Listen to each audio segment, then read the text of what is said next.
Welcome to the From the 108 podcast, starring the drunk uncles of White Sox Twitter.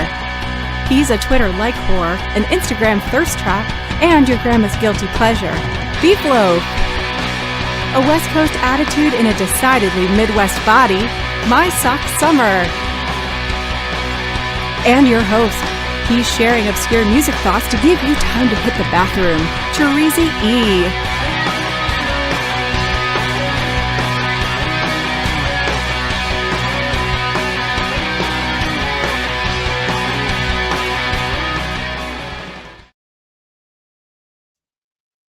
Thank you, Chorizy. Welcome to the From the 108 podcast. Get ready for some baseball, beer, and bullshit.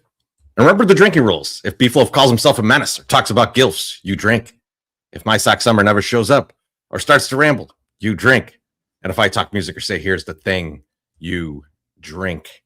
And of course, you can make, right now, both of us drink for just $1.08 or more. Please more if you could. If you can afford more, please. But speaking of drinking, Beef, what are you drinking? Chorizo, I made myself another bucket today, but no Surfside. I went with a little Old Style. I got about 3 Old Style in this bucket, and then I got 3 Miller High Lifes. Let me know, can you hear my ice machine going off behind me? I cannot. Okay, good. All right. I just wanted to make sure it wasn't bleeding through the broadcast. So it's a good night for beer. I sleep on the couch on these nights, so a lot of beer farts will be prevalent. There we go. While I'm doing the drunk AMA. Everyone I was should worried. know, when I'm answering questions, there are millions of farts going into the pillows on my couch as I answer the questions. I was worried about the household when you said the Old Styles that you got there, but I appreciate that you're mixing it up. And it's not just one beer. I'm doing the same, Beef, because I felt it would be outrageous after this week to not do a bullpen game. So I did pick up one thing though. This is something that I haven't had on the show, which is the Goose Island Summertime. Oh, have you had that before? Nice beer. Yeah, it used to be a different can. I think it used to be a different can. Very good. But then I got a bunch of stuff in the bulk relievers, if you will. Behind that, so backing up over there. They're ready to go. We'll get a couple innings out of summertime, and then we'll go from there. But yeah, I think that there was no other option for me this week. I was like, yeah, you gotta go bullpen game. Speaking of booze, I had made a decision.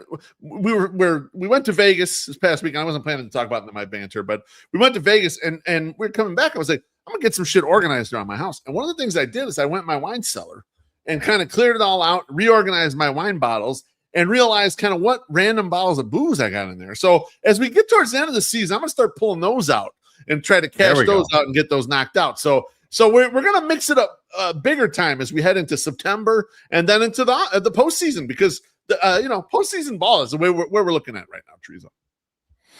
We got a couple drinks here. Southside Tony said, just left Cork, needed a few after that performance. 16 straight is rough, but the boys will be fine. Cheers, brother. Let's go, White Sox. Yeah, not a great hitting performance today, Tony.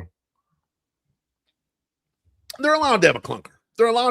They got a good offense. Sometimes this shit happens, Our guy John says, guys, can I get a GFY to losing power for 5 days? Oof. Holy 5 days.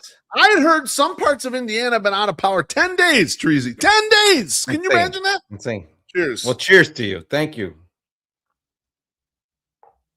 I know they tax us to death here in Chicago, but like, if we were out of power 2 days, we'd be pretty pissed. I mean, fuck. Like, I don't think my power even ever went out during all that. No, shit. mine didn't either. So. My power one time a ways back, we lost power for a day and a half, and it wasn't storm related. There was some other fucking bullshit. But yeah, it's brutal when you got no power, man. Alex says, "Gotta have a Four Loko for the back of the bullpen, deep in the fridge." Yeah, I feel like Four Loko is more of an opener. It's more of an opener than a closer. And then the Friday morning, Jesus. It's a shutdown closer for sure. But exactly, that ends it up. Hey, happy birthday! Yeah, happy birthday, up? motherfucker! I had to make an appearance, because it is my day, so I wanted to make sure that I was special and come in at a special time. I've also been playing roulette, eating lettuce left and right. So Oh, who no. knows? Oh, God. Who knows? But no, I don't think it's that. More disappearances during the show. I do not recommend drinking Four Loko at any point. That I cannot recommend unless you want to break toilet seats in your house and then blame them on your 8-year-old. So I'd take it easy on drinking at least 3-4 Locos in one night. Not a good idea. Not a good idea in the summer household. MSS, what are you drinking tonight, though? What do you got? Chorizy-E. You know I had to do it. It's my birthday. 49. I got out the Guinness. And I'm down to 6. I only have 6 Guinnesses left. I don't believe that one for 1 second. I only have 6 left. It's behind you. I don't believe you're down to 6. There's just one. Bullshit. The girls actually, I asked the girls because they've been looking for jobs to do. You know, it's my birthday, so they're trying to be nice. And I'm like, hey, go downstairs and bring up, 3 of those Guinnesses. There's a case there. And so both of them came down here and both of them grabbed 3. So they put 6 in. And my one daughter goes, is Guinness carbureted? Is there carburation in there? And I said, yes. Yeah, I know. I cannot saying it right. I'm not saying it right. It's his birthday. Cut him some slack, all right? He's allowed to mispronounce the English language. Can you say Carbonara? Can you just say it for me right now so I don't have Carbonation. Carbonation. She might have said carbonated, which we know where she gets it from. And I said yes, and she goes, "Oh well, the little one's been shaking it the entire way up the stairs." And I'm like, "Yeah, no, you can't do that.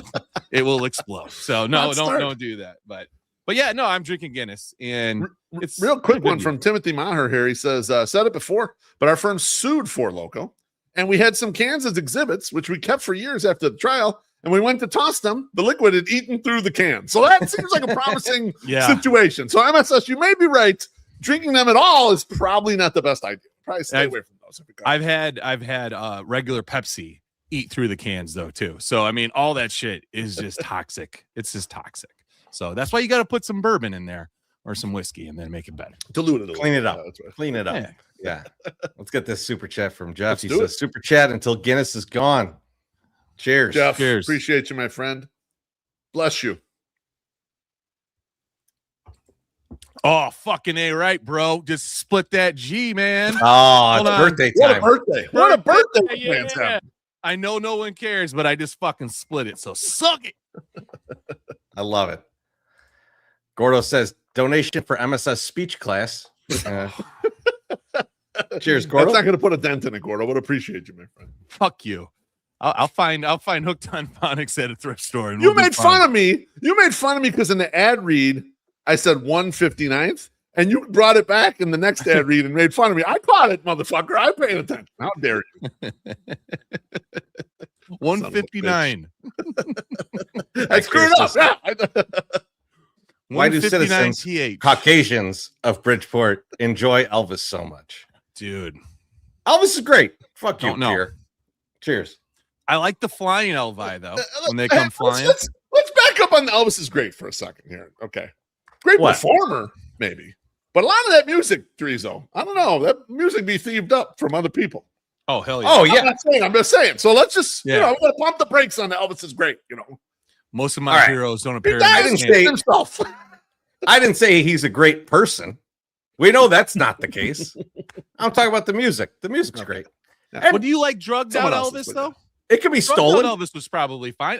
Did drugged out Elvis hurt anyone other than himself? I don't know if he did. We don't know. It's tough to know. It's tough to know in that era. And then he married Priscilla when she was like 12. She was like, yeah. I mean, listen. That's hey, you know what? That's right. I do, Joe. How dare you? But if the parents give permission and big bags of money, it makes it okay. So I don't know. I don't know about that. You know what? We'll get into men in the back half of the show. We'll talk about men a little bit. Oh, back half. Men on film. We'll see. You'll see. Z formation. MSS. How you doing on your birthday, buddy? I'm doing great. And I was just today, I'm reflecting on 49 years of life. And I was just back in my hometown on on this past weekend. So it was in Sterling, and I went to a different church. I like the last 2 times. It was my mom's birthday's tomorrow. Okay. And so I was back for Father's Day, and I went with my father to do something that he likes to do, which was go watch a guy give a speech about Abraham Lincoln and talk about all these different things. Right. And actually not true. It was something totally different, but I'm just going to say it was Abraham Lincoln. We're back and we're going to church. I'm already confused. My mom, I know. I'm sorry. Go to church even like threw me off. Going to church. And then we're not at church. First, we're going to go to this church. But then we're not at church. We're going to see Abraham Lincoln. Hold on. I don't know what. Just keep going. Just keep going with it. Let me collect myself. Let me collect myself. A lot of times when I go back, I would make my parents do something that I wanted to do. I'd be like, hey, Dad, you want to go to the thrift store? Let's go to the thrift store. But I've been very consciously trying to do, since therapy, been trying to explore into what other people like to do and say, hey, maybe I should participate in what you like because you've done it for me for so long. So my father likes, he likes doing this thing at the Lincoln Learning Library. I was there with him, went there. It was fun. It was good time. Fuck you, Joe. So I did that. So now when we came back, there was an opportunity for my mother and I to go to church because she likes to go to church. And I'm like, I will go to church with her. And she's told me, because she's going to be 79 tomorrow. And she told me, she's like, there couldn't be that many. There couldn't be that many more times you go to church with me. So you can come to church with me today. And I was like, I'm absolutely coming. So I got to go. I wish, Chorizy, I'd probably be a little bit more coherent, but maybe not. So anyway, I'm out there and I'm just like sitting there, and it was like longtime neighbors in front of us at the church, and their daughter, who I remember, is not that much older than me. And I'm looking at her and I'm like, man, she is like she's over 60 years old right now. And I'm going, you're almost fucking 50 years old, you son of a bitch. Like, you're old. You're both old. Like, everyone is old. And I'm like, God damn. And then I'm walking out, and a really good friend from high school's parents were outside, and I was wearing a White Sox shirt. What you do when you go to church, you wear White Sox gear. And I'm walking outside, and the guy goes, dude, I love that shirt. And I go, what's up, Tony? He goes, who are you? And I was like, oh no, this is where we're at. I'm like, they don't even fucking recognize me because I'm so old, and they're old, and their brains are gone. Right. So I reintroduced myself, and they're like, oh my God, we can't believe we didn't recognize you. Blah, blah, blah. You look so much, better, because of the weight loss and all this. And I didn't tell them I'm juicing loaf. So don't worry. No. But they don't deserve to know that. Right. They don't even know your name. They don't deserve to know any of that shit. Okay. So I'm just reflecting on that. Right. I'm just been reflecting on age and growing up. And then, we're going to get into this later with the poll that you put up there. I almost wore the women's glasses tonight because I wanted to appear even older, but I didn't. So I like one of the polls that you put up, not this one, but the poll, that one's good though. The poll that you put up earlier about what grade is harder. My youngest is entering third grade, and as we've talked about, third grade is a very bad thing. We'll talk about that at the end of the show because we have a really long thing. I got a long thing there, but I'm looking at my poor soon-to-be third grade daughter. Nice short, so it's okay. I'm like, good God. I'm like, I feel so bad. She's going into this, and I can see like anxiety all over, and because third grade is a step up, and I'm just like, man. And so I'm just trying to be the best version of me for my last year of my 40s, and like consider somebody else's, view of something or what they want to do and kind of go with that. So today it felt like a day of service to the family. Like, I could have said, no, I don't want to take you to your appointments early. I don't want to take you down to your thing. My wife would have covered everything. I'm like, no, my job in this family is to be the guy that takes things and makes things easy for everybody else. And so when everyone's like, I hope you're getting treated special today, I'm like, actually, I'm not. My kids were really good all day, so that's a plus. But like, I pushed myself to get stuff done so they could go out and have more fun. And that's what I really want to hammer home. So fuck you. It's my birthday. You guys are supposed to be nice for one fucking night. They're absolutely murdering you. I'm getting murdered, and I'm not even looking at it because I don't want to see my it. old style. Let's see that one. But I'm good. And that's how I'm doing tonight, Chorizy and BeefLoaf. And thank you for the wishes, everyone. Thank you for that. I'll thank you. MSS, I appreciate a little reflection as we get older and trying to like fix some of the stuff about us. Cause that was some of the things I was thinking about too. I have a lot of life leaks, you know, and I was kind of thinking about like, broken. how do I nip some of these in the bud? How do I make these a little more manageable, palatable? So I like that thought process there. It's just like, look, I'm gonna look out for these other people. You know, I think we do that kind of already. You know, maybe you're being a little hard on yourself, but it's okay to you know, be introspective and kind of make sure that you do all that stuff. So yeah, cool. And I guess it's just the one day that, you know, everyone expects you to be very selfish and do whatever you want and get whatever you want. And actually tonight, one of the people I was with was like, you tell your kids that if you want to get vegan ice cream, you go get that vegan ice cream. You make them eat the vegan ice cream. And I was like, I can't do it. Because I wanted to go over to the Runaway Cow and get one of the Choco Tacos, and my kids are like, "Oh, there we go. We don't want the vegan ice cream." And I was like, "You sons of bitches! You got to let me have my vegan ice cream." But yeah. So cheers. It's gonna here's another one. Happy birthday! One more year in the 40s. Just 1 to 50. Just 1 to 50. That's it. Yep. Now MSS, this drink here from Baloney asks you to actually read it though. So, yo. MSS, please read. Yo soy Miss Miss? Huh? Miss? Yo soy Miss Calicines de Verano. Why is mi cumpleaños? Yeah, I got the cumpleaños. Close enough. Right? That's what I did. You did great. You did great. Cheers. Yeah. Thank you, Baloney. Cheers, Baloney. Thank you. Fucking 81 comments. How long was I wasn't even that long of a thing. My Lord. I'll read this one for you, MSS. MSS cannot say another correct pronunciation for the rest of the year as long as the Jose Urquidy fever dream continues. We'll talk about that in a bit, Tony. But we're gonna get to Urquidy. Urquidy. Yeah. I mean, I can tell you. I'm just gonna call him Jose. You know who I want to hear say Urquidy is John Miller. Urquidy. Like I know it's like he's gonna go nuts on over enunciator. Yeah. Wait till Gene Honda says it. And then we have a whole new shirt. God. All right. Pasty Tacos says, happy birthday, MSS. Taxiing at O'Hare right now. Hashtag O'Hare 2026. You're gonna be out there for like another 45 years. Enjoy, Pasty. Good luck. That's an excursion. You're gonna get back on the highway. We're gonna be through White Sox talk by the time you're done taxiing. But cheers, we appreciate you. Thank you, Pasty. Appreciate it. Man, Pasty Tacos. That's a long time guy. Our guy CJ. Yeah, that's a long time guy. Happy birthday to our rambly, weed head, vegan ice cream eating, Italian kid blaming legend. See you at the park tomorrow. Cheers, everybody. Drink. Cheers. CJ. Cheers, CJ. The best part of that is we're going to see you tomorrow. I can't wait. Oh, yeah. That is. Oh, yeah. Fuck me. How many birthday wishes you need, motherfucker? We've been giving them to you the whole time. I need all the birthday wishes. Son of a bitch. All right. I see we got some more drinks. I'll get to those shortly, but I need to know how Beef is doing tonight. Boys, I got just a couple quick things for you guys. I'll shit and get off the pot. Literally here. I wanted to bring this up because we haven't talked about this on this show. What I'm displaying right now for you guys is the Bristol stool chart. This is a score your poop chart. You'll see there is kind of a 1 through 7 rating here. Now, the reason why I bring this up is because us men, we're built different.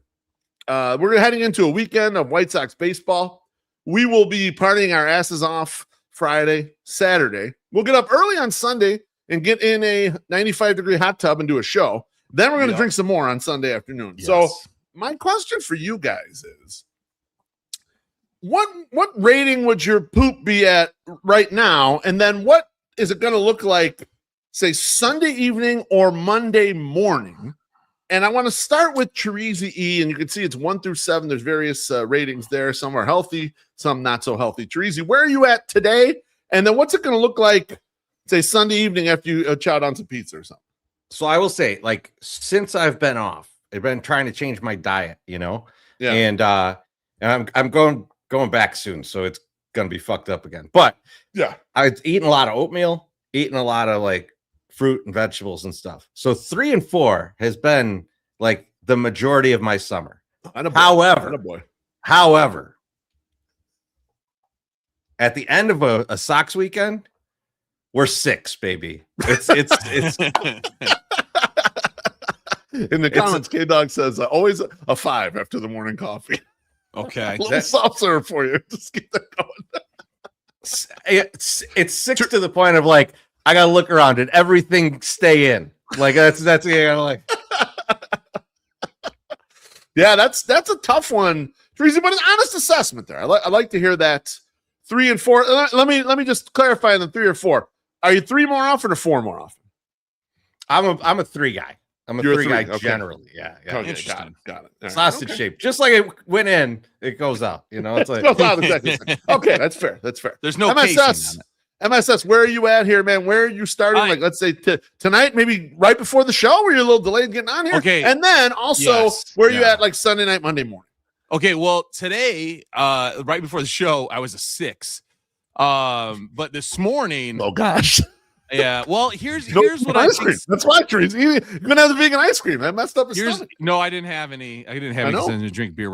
Because my kids are also jerks, but they're not really jerks. I'm kidding. But no, what is here's what my stomach has been dealing with is that we have been dealing with. We had a week of vacation where we got a bunch of bad food. Came right back into Sox season, and it was eating bad there. And then I've been eating more healthy, trying to. And then I had a bunch of pizza last weekend. So normally I'm probably a 4. I'd say a 4 and 3. I'm usually there. Yeah. After Sox weekend, though, I'm a solid 2. I'm a 2 because there's hardly anything in there. And sometimes that is really hard to get out. Like, that's not a fun, easy one. That's like, I got to take a warm shower, loosen up all the innards, and then get it going. That's just what it is. And then with the shot, if you overeat too much, you get into the 5 and 6. Like, you eat too much, then it's got to get stuff out of you. So that's why, like, people are freaking about. Somebody's telling me about the lettuce, because I'm still eating lettuce like crazy. They're like, I had some lettuce today. They're like, if it's explosive, that's when you've got the bad lettuce. And I go, well, it's not explosive. It's just not. It's not formed. So I'm like, we're good. We're good. So it's not the bad. It's not the bad poops. It's that. But yeah, after this weekend, come Monday, it'll be a 2. It'll be a solid 2, and it'll be painful. Yeah, I mean, I gotta agree with Chorizy. I stumble into the 6 area on a Sunday night, Monday morning usually. Monday morning there's a 6, and then I'm like, well, I should probably fast the rest of the day because this is this could be bad right here. Alex says lettuce and blueberries right now unlocks level 8. We don't want to get there. We're not going to get to level 8. We actually know. Senor says got here late. Their poo-poo talk. We're done. We're done with the poo-poo talk. Okay. Didn't Bertoletti tell us about the blueberries? And then he sent us a picture. It was like jam, he sent us a picture, right? Yeah. No, it was like blueberries. It was just like blueberries. Someone dumped a bowl of blueberries. Blueberries came straight through him. One other quick question here, and this is for MSS actually, Chorizy, because it is his birthday. On your birthday, I think you got to tell us the truth on stuff that we want to know about you. Well, I think that's correct, right? Chorizy? Yeah, that's he's forced to tell the truth to us. So my question for you is, I saw a tweet the other day, and it's from Greg. He says, "Never been at a lower point in my life," and it's a card from Costco, and it says, "You've been cut off. Please leave quietly, and no one will know." MSS, have you ever been cut off at Costco? Be honest with us. I have never been cut off at Costco, and I don't eat the hot dog. I don't like. I will taste that for a week if I eat that hot dog. My favorite part of this tweet, I saw it. It was like it's bit in the middle. Yeah, yes, that is the perfect worst. And my kids don't even eat a hot dog like that. They know better. But no, I've never been cut off there. I'm a big chicken bake guy. I like chicken bakes. I'll get a chicken bake. And then like the Costco guys tell them to have. It's like the Rizzler. Yep. And then they have the diet of the Rizzler. Rizzler's all chicken bake. They also have what's the other one now that they have? They have a 5-piece or 5 chicken tenders with chicken sauce, which I've been willing to try, but my daughters keep telling me, "No, Dad, you don't want to eat that. That doesn't look good." So I just sticking with the rotisserie chicken salad or the chicken bake. Okay, so never cut off. All right, I don't believe you, but never been cut off. Sorry, I'm sure. I'm sure you're telling. I'm sorry. I've been cut off in other areas, but not there. Couple drinks. Joe says, "Why did my garbage just get picked up at 9 p.m.?" I can't tell you. I think you have more insight into the municipal worker than we do. So, cheers, though, Joe. Cheers. Considering he's a mailman, he should have a beat on that when the garbage men are coming. You know, Maybe, aren't they friends? You know, I think maybe different parts of the government. It's like they don't talk to each other. Okay, yeah, they're just maybe they keep each other in check, but they don't. You know, that's right. And we get this one for Sully. Sully here. Who else purchased a Urquidy jersey? I think just you, but good luck. That's aggressive, but I like it. Jesus Christ. Tons of Cubs fans, probably. Absolutely nuts. All right. Teresa, how you doing, bro? Good. Couple quick things because I didn't get to do this last week because we our guest showed up. We got started. But there was something that happened to me at breakfast that day with Chorizy that I thought was interesting. We're sitting, there's a table. I'm like looking directly at this table. It's behind Chorizy. And it's three people. It's what appeared to be a mother and two daughters. The one daughter, these are grown daughters, right? Like probably not our age, but like in their 20s. Mm-hmm. The one daughter is on her laptop at breakfast. And she is on a call from work. I could see the people on this call. And if you look at if you go back a week and you look at me doing, hey, like a picture of my coffee and with 108ing, you can see it in the background. Oh, so shit. This shit, legit. But what I was trying to decide, because the mother who's across from her pays for the breakfast. And I saw her pay for it because it was one of the most painful things I ever saw because she was trying to use her phone to do it. Oh, and the other daughter's trying to instruct her on how to do it, which was that was not good. The mom's paying for breakfast. You're not talking to mom. You're on a meeting, but you're not really paying attention to the meeting. Who are you being more disrespectful to? Your job or your mother? I think it's a no-brainer. It's your mom. You're being more disrespectful to your mom and the people that you're at breakfast with. Because a lot of times when you're on a meeting anyway, especially if you're not leading and you're kind of just like someone who's listening in, like I'm on meetings where it's not my team or anything like that, and I'm listening in for information. I listen on and off because, okay, that's talking about my fund. All right, that's not talking about my fund. I don't give a fuck, and it doesn't really apply to me. Fine. That part I could see the weaving in and out of. But you're there at breakfast with some people. Like, that's the group you're supposed to be fucking paying attention to or being present with. So easily. Okay. I would tend to agree with you, Loaf. I would say that, you're being disrespectful, especially your mother. But maybe there's something we don't know. Maybe she's like coming into town and has been at her mom's place for however long. She's like, Mom, I really got to get this work call in. And when the mom's like, no, we need to go to Wishbone because they're closing. They're never going to be able to get this again. You got to go. But Mom, I got to take this call. Can we just go in like an hour? No, we need to go right. Because you never know. Right. And I'd say true. That it's potential there's that. Right. It just depends how she looks at her after that. If she gives her like the mouths, like the thank you, or whatever, or like just one more, or whatever. Then you're like, okay, there's something going on. But if she's just being totally disrespectful, I'm going to say it, Loaf. The mom kind of earned it because you have allowed your daughter to treat you like that for that long. You fucking kind of deserve not to talk to your daughter when you're there. You got to get in there. Like, oh, you're going to be on your laptop? Go fuck yourself. You're making money. You can pay for this shit. I'm out. And I just roll out. Actually, that is a good point. How come the kids ain't paying? If the kids are at least mid-20s or older, they can pop for fucking breakfast. What the fuck? Yes. Mom got to pay. What's the problem here? Obviously, gainfully employed. Gainfully employed, man. Pay for breakfast, knows how to work the system because she's at a goddamn restaurant taking a work call. Come on. Mom did good in that regard. Bitch, god damn it, man. I mean, we never know. Don't know.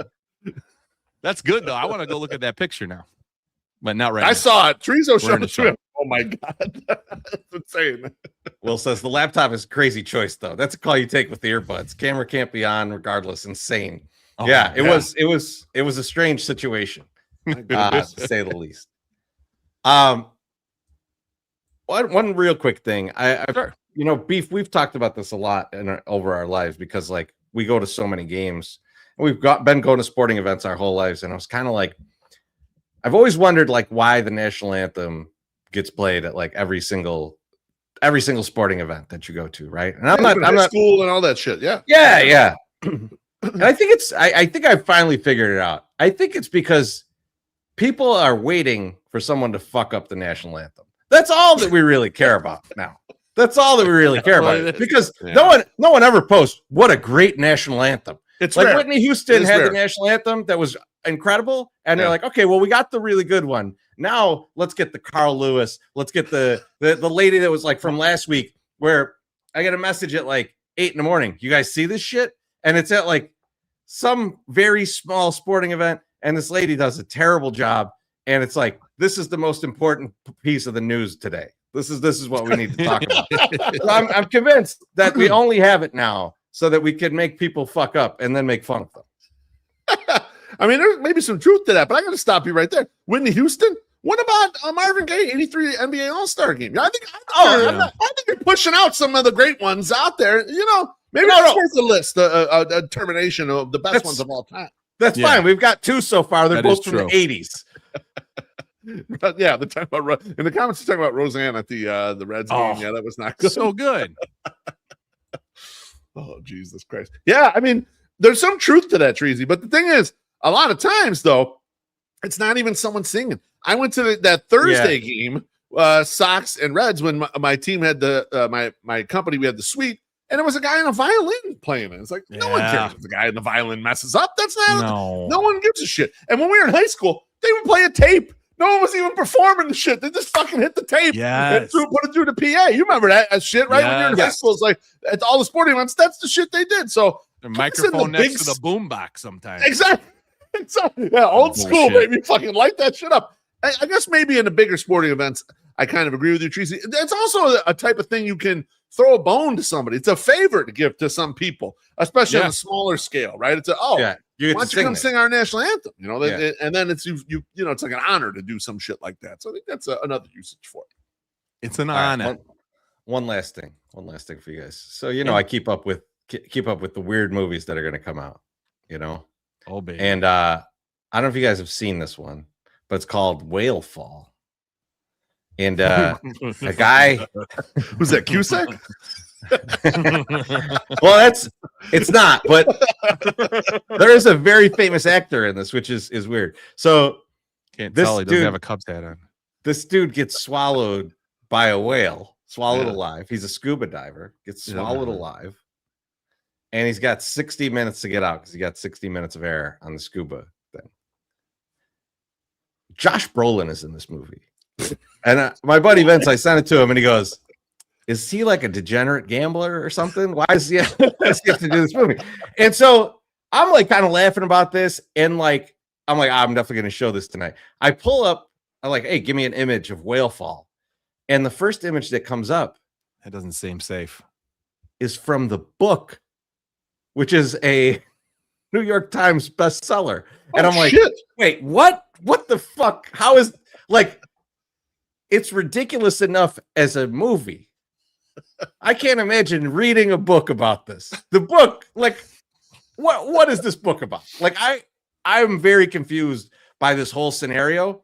And so I'm sure someone's going to tell me that this is going to be like the greatest movie ever and shit. But I'm sorry. It's just too fucking stupid for me. It's too stupid.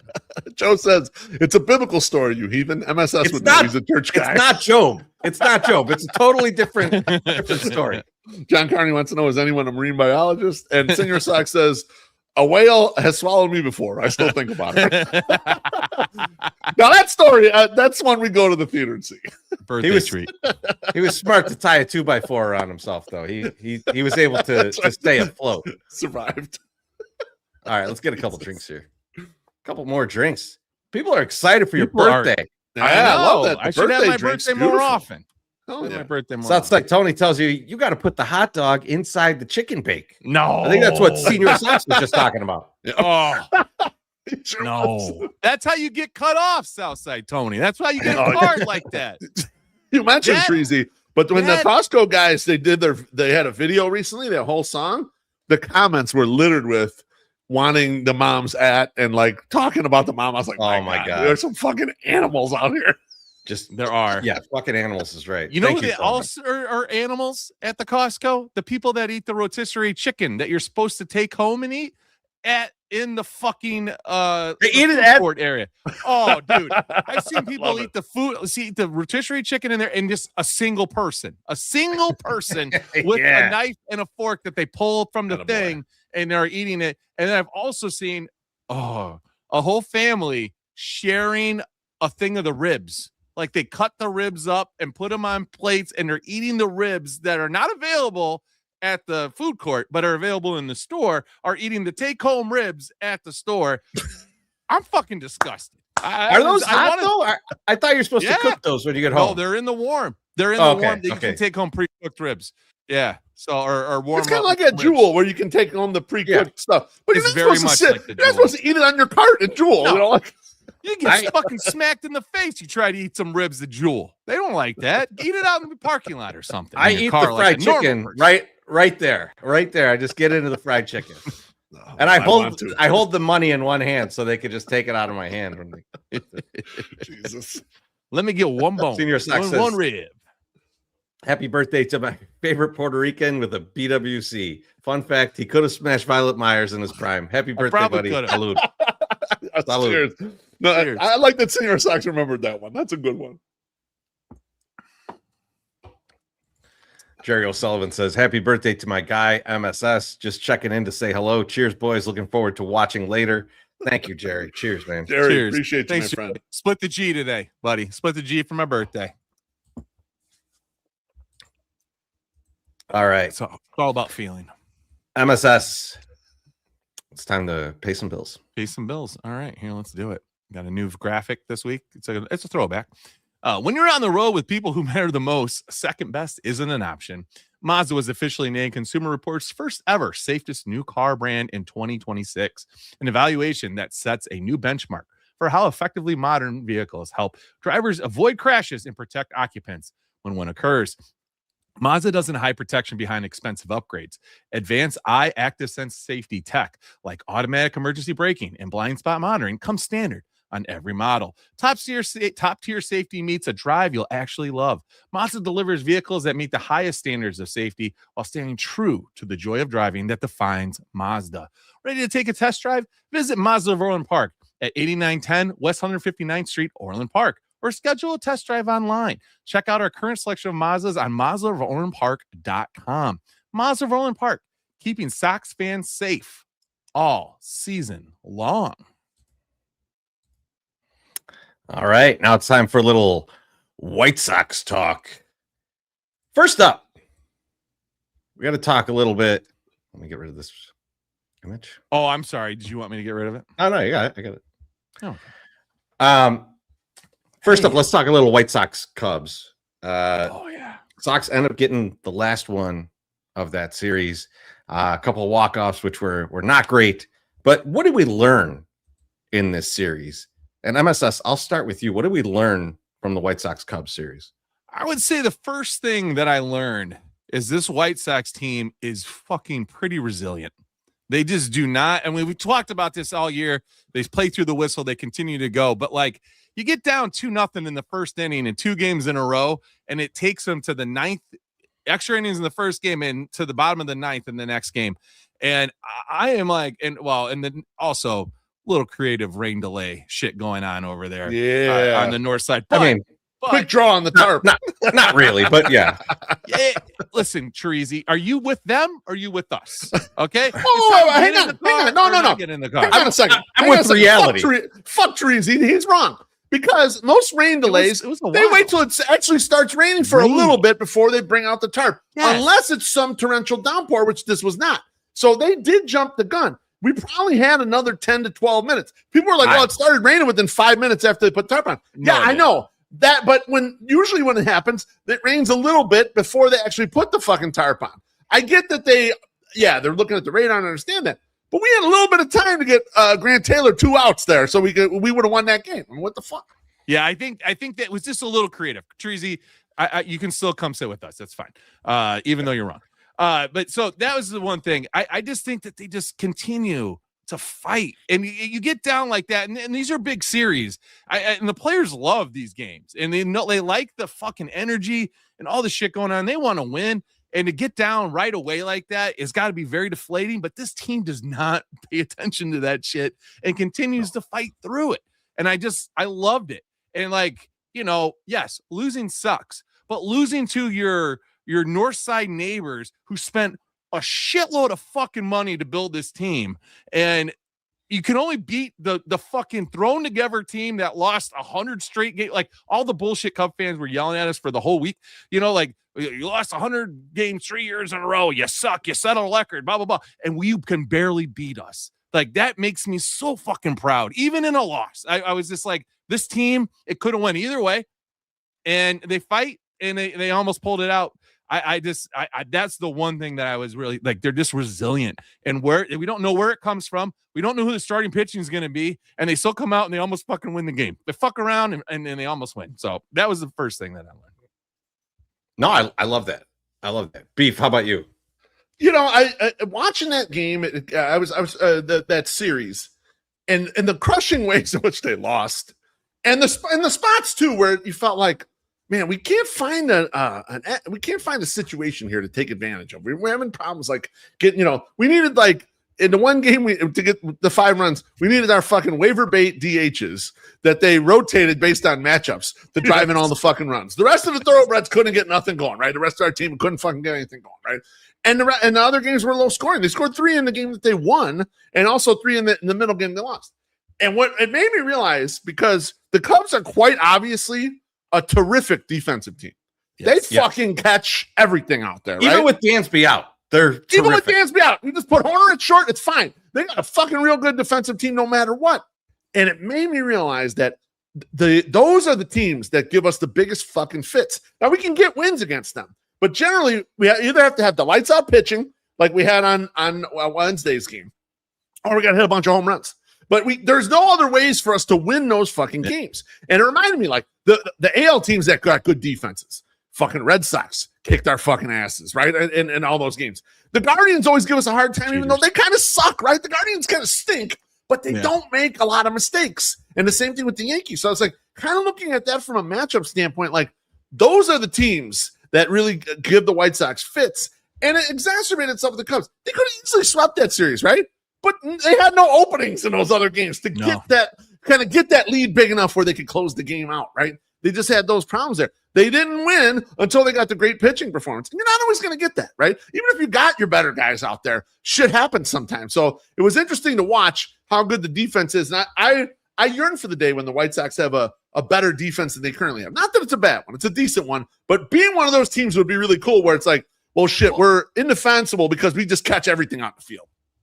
And that's one of the things I looked at when I watched them play the Cubs, Beef, is that it felt to me like the Cubs are kind of the team that Chris Getz wants to build, right? That he wants this really good defensive team with a pitching staff that throws weak contact, right? Like, you don't have to have like a million strikeout guys if you can field the shit out of it. And I think, that's a much cheaper team than having, like, 3 top of the rotation guys that look like Tarek Skubal, right? Like, so I think, if you're looking at what you think Chris Getz is trying to model after, it's a little bit like that. And so it was a little bit of a look into what will we do in the offseason? What will we look for? But I'll say too that, like, the way that we were pitched to in that series, it kind of, we probably already recognized this, but probably re-recognizing that, like, the Sox are very top heavy in their order. And when you start pitching around guys or just giving them shit to hit at the top, they have trouble producing. They have trouble producing runs. And so I think you're going to see a lot more of that for the rest of the season from whoever pitches to the Sox. You're going to see a lot of Mooney walks and that type of thing. We'll talk about that a little bit later, but, like, that's something that, like, really kind of, I kind of really noticed in this series too. Yeah, Chorizy, I think you're right about that. And that teams have enough of a book now on the young White Sox to determine, okay, Mooney's the type of guy you might want to pitch around in certain situations, but they were also getting him to chase a little bit or getting him in spots where he was struggling. They looked at that, like they looked at the guys in that lineup and they were like, okay, this is how to attack this player. And I think we're going to start to see more of it as the book is out there now. Teams are going to be a lot more strategic. They're going to be a lot less, well, this team stunk last year. That's fine. Just throw your repertoire. No. This is how you attack this guy. This is how you attack that guy. And I think you're right. I think you're seeing more and more of that shit. Yeah, which is unfortunate because I would like them to just throw it right down the middle to guys like Tristan Peters. Challenge him, please. But yeah, and then another thing that I noticed is that like from the Sox defensive and pitching side, that a deep batting order is problematic for them. You know, a lot of times with the teams that we've been playing, you're getting like 3-4 guys, and you're like, oh, once we get past that, we're good. And you can rotate relievers and things a little bit easier when you're doing shit like that. And that's why this kind of like exposed that, like on top of the fact that we threw 2 bullpen games, it exposed like the reliever risk that exists there because you just kept having to face good hitters the whole time. That's a great call, Chorizy. And it's one of those things like not only great hitters, but the Cubs in general are patient. And they, with the exception of a few guys, some of the power hitters, they're not a big strikeout team. Ian Happ, you could strike him out. You could strike out PCA, which they tried to do with Hagen Smith, didn't work. There's only a handful of guys in the order where you're like, oh, that's a lot of strikeout guys. The rest of the guys, like, Horner and, they put the ball in play. They're going to put the ball in play. It's a problem. So I had one more thing that I noticed. I have some things. And this is about the fan base. And I want to know how you guys feel about this. I got a fan thing too. Okay. So MSS, maybe we're on the same page here because I don't know. What we've said, like this fan base is not built for 162. Right. Yeah. I'm not sure they're built for a whole game.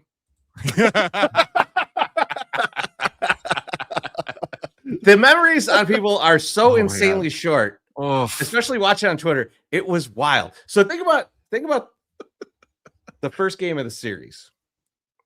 I think it's the first game of the series.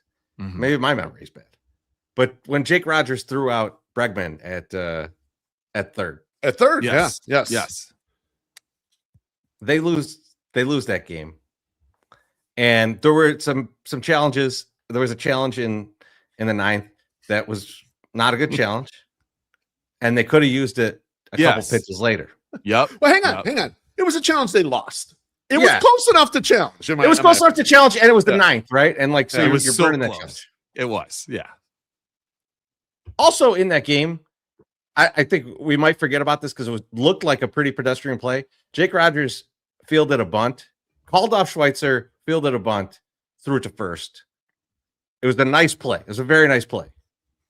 I don't know that there was another catcher on the team that would have made that play, right? So let's assume that too. But the play at third, we went from in the ninth inning saying, if the Sox win this, Jake Rogers is a big part of this because he made that play, cut down that run, hugely important. An hour later, people are like, he fucked up the ABS challenge. He lost the game. We should have been done in the ninth. Jordan Hicks struck those dudes out. We needed that challenge to still be there. Don't blame Antonacci, but blame Jake Rogers. But new guy. You got wait. We're not going to get into how much grace Antonacci gets from everyone for everything. We're not going to talk about that tonight. Take it easy. It's MSS's birthday. I don't want to hurt no feelings. You alluded to it earlier. The handedness thing with Benny and Grichuk. That's how you score all your runs, right? You score all your runs that way. Yes, correct. And then you see people going like, fucking Venable obsessed with handedness, ruin the game.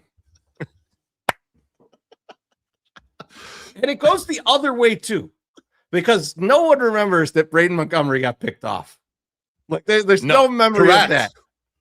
Like the Braden Montgomery game. Look, that throw was awesome. It was great to get that double. He got picked off in that game. Let's yeah. But he was also shouldn't have tagged up. That was an awful thought. Oh, Tyrone Taylor, yeah. Tyrone Taylor should not have tagged so short. It's like, And I'm not taking like the anything. Hagen Smith thing too. Yes, you don't want to necessarily pitch to PCA, but you also don't want to throw him a fucking meatball right down the fucking middle. You're right. That's the most overlooked part of that. You fucking threw a meatball right in the middle of the plate. Yeah, anyone would have hit that out. There's no way. Like, because like someone was like, why didn't they just pitch around him like they're doing to Mooney? I was like, I'm sure that was the instruction. yes. No, he didn't say, hey, Hagen, fuck this guy who's on an MVP stat. Like go fucking just try to strike him out with right down the middle pitches. No, he didn't say to do that. So give him it. But Chorizy, you're correct. Another one that I like to point out is that we sat Colson the first game. He was sat the first game, and they're like, why is he not playing? And then the next 2 days goes on a fucking tear. Like he fucking the next day was killing it. He was 3 for 4 the next day or something. He's like, maybe the motherfucker needed a little rest and said he could tell, and we only lost by 1. So like, just fucking relax. So yes, you're correct in that too. I was going for the other fan base, which was the Cub fan base. When PCA hit that walk-off home run and celebrated like he had just won Game 7 of the World Series, I wrote, well, it is their World Series. And I tweeted it, and people were like, what the fuck are you talking about, motherfucker? I'm like, you don't understand irony, you son of a bitch. Because when we did that, recently with Caro, everybody was like, well, it is their World Series. That's why he's going crazy. No, we're kind of going crazy because it was his first hit of the fucking year. He finally did something. It's a 10th inning walk-off also. Like, it's fun no matter who it is.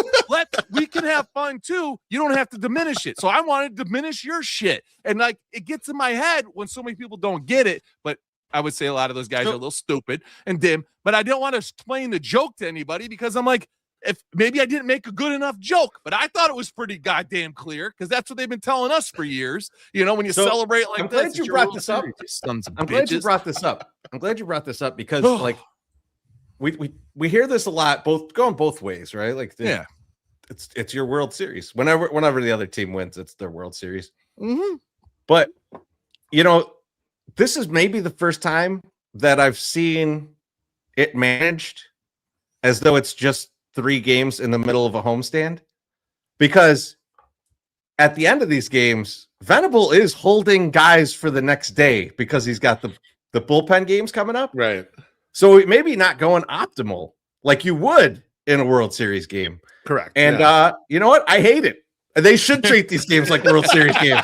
Fuck the Cubs. I'm like,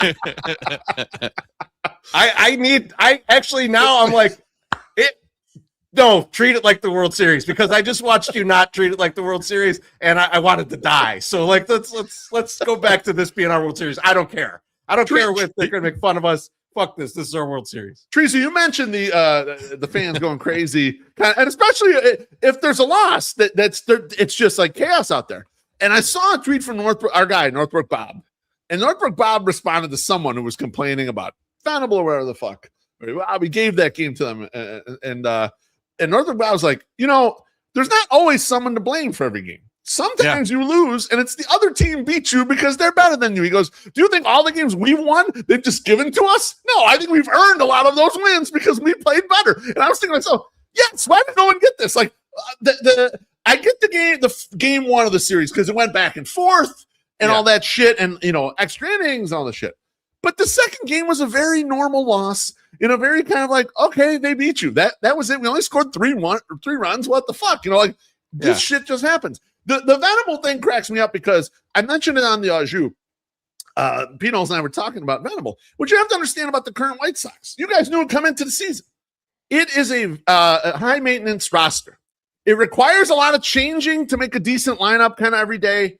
It doesn't have any starter that goes 6 innings except Sean Burke. So it requires a lot of bullpen management. When you make a lot of decisions like that, I got to let you guys know, this happens in poker. This happens in anything where you have to make way more decisions than the median person. You're going to make some mistakes, probably more mistakes than the average person. Doesn't mean you're doing a bad job. It just means there's a lot more opportunities for shit to happen. And so kind of is what it is with what they have now. If they add a couple real good starters and they got the plug and play 2005 White Sox roster and he starts fucking some stuff up, feel free to start screaming and yelling. But right now, you don't have any of that shit. You got like 4 guys you can play every day. The rest of it, you're fucking rotating spots because you got to make the optimal lineup, and you have 1 starting pitcher. I mean, this is like 2020 MSS. We got 1 guy who's going to go, who I can trust to go 6 innings kind of every time, And Stoney's on a. Go ahead. Go ahead. I was going to say Stoney's on a path that Venable deserves Manager of the Year, and Getz deserves Executive, General Manager of the Year. He told us when we interviewed him. Remember?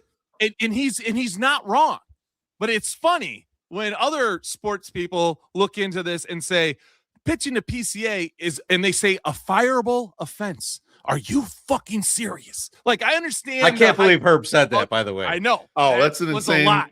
I love Herb, so but that was crazy. You got to be kidding me. It was an absolutely dumb thing to say. Like, how many just games? dumb.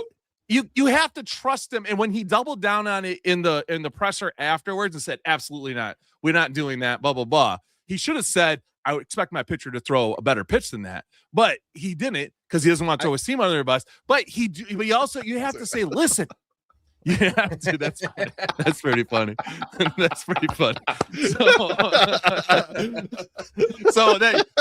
like you can't say, like, he has done it. It has worked so many other times. It goes in with what you're saying, Loaf. It has worked so many other times. You can't just say, oh, well, I don't like it there, because it's worked every other fucking time or a lot of other times. So Pino's had a great breakdown of it on Twitter. So go find that tweet and you'll be able to understand what the two options he had in that spot. Well, I will say one thing on this, though, and because I did not say much of anything online about it, and I'll tell you why I did not say anything online about it. I didn't totally agree with the way they did that, right? But also, the probability of the White Sox winning that game was so fucking low that I'm not going to sit online and argue about a single move all fucking day. The part that was missed, Chorizy, big time, and people who don't bet don't understand that shit. They were a gigantic underdog in the bottom of the 10th when you did not score, and the home team has to run around second, and they have the top of the order up.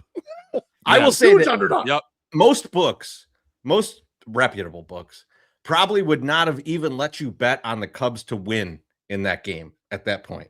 They would have let you bet like 50-1 that the Sox could win that game, but they would not let you bet the Cubs. And if you did, you were like $10,000 to win, $100.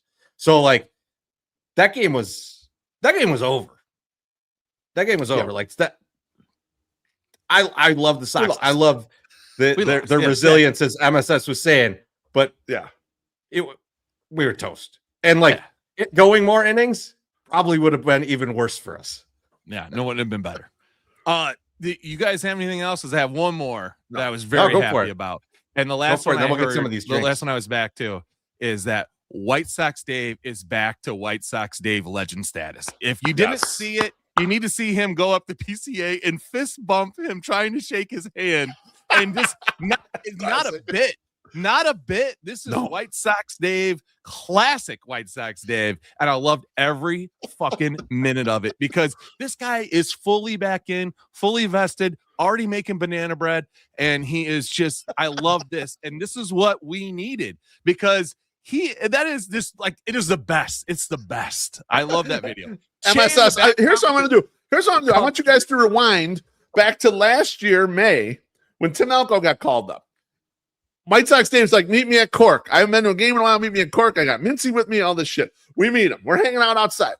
We start talking a little bit. We tell him, hey, man, this team's different, man. They're hustling, all this shit or whatever. Curses us out. Like, fuck you guys, this bullshit or whatever. That was the point. Yeah, that was the point. I knew he was going to come back. I was like, he yelled at us. He's like, you guys are full of shit. All this. And I was like, he wants to come back now. And now he's fully back, man. That was awesome. MSS, you're totally, like, when I saw that video, I watched it like 5 times in a row. I saw Jean-Marie retweet and say, Dave, my king, it's like I birthed you. Yes. I was that glad. It was great. That's what you need. That's how it has to be. It has to be that petty.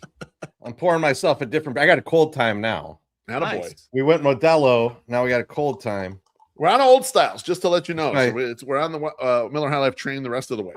My third pitcher of the game. No, I still have Guinness. My third pitcher of the game. Could be true.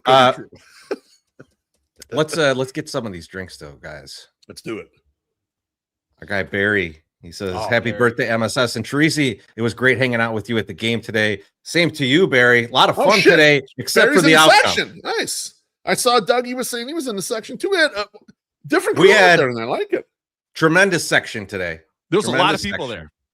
I was not there. Beautiful. I will tell you who I was, and I love everybody who was in the section. but a guy taps me on the shoulder in the middle of the game and goes, "Hey, I'm Jackie Treehorn." Oh, no, cool. I missed Jackie Treehorn. Yes. God damn it. Excellent. Bullshit. I was very excited about that. Barry, of course, always good to see you, my brother. Damn. Yes. All right, we got a couple from Pedro, so let's just drink this one first. Thank you, Cheers. Pedro. Bless you, my friend. And then he says, "Hydration is key. Let's fucking go. Beat them Mets from NYC." Cheers. Here we go. Love it, Pedro. That I'm with you, rhymes. baby. I'm with you. I think it's going to be a really fun weekend. I think we got Hey, a really, really fun weekend ahead. Pedro is also a U.S. postal worker, and and so I wonder, we have to be the #1 White Sox podcast among postal workers, right? Like I would think so. Yeah, we have a lot of them. Okay. That's true. Yeah. Easily.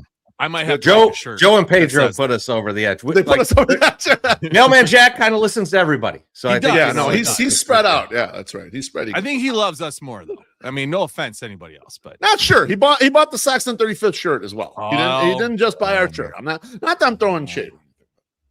By the way, as long as he didn't, I don't know buy why that, postal I'm- workers made me think of this, but you guys need to be prepared this weekend for Southpaw's new thing that Southpaw has at the game. He has a drum Oh, he's been doing and that. he hits it. I'm out on this.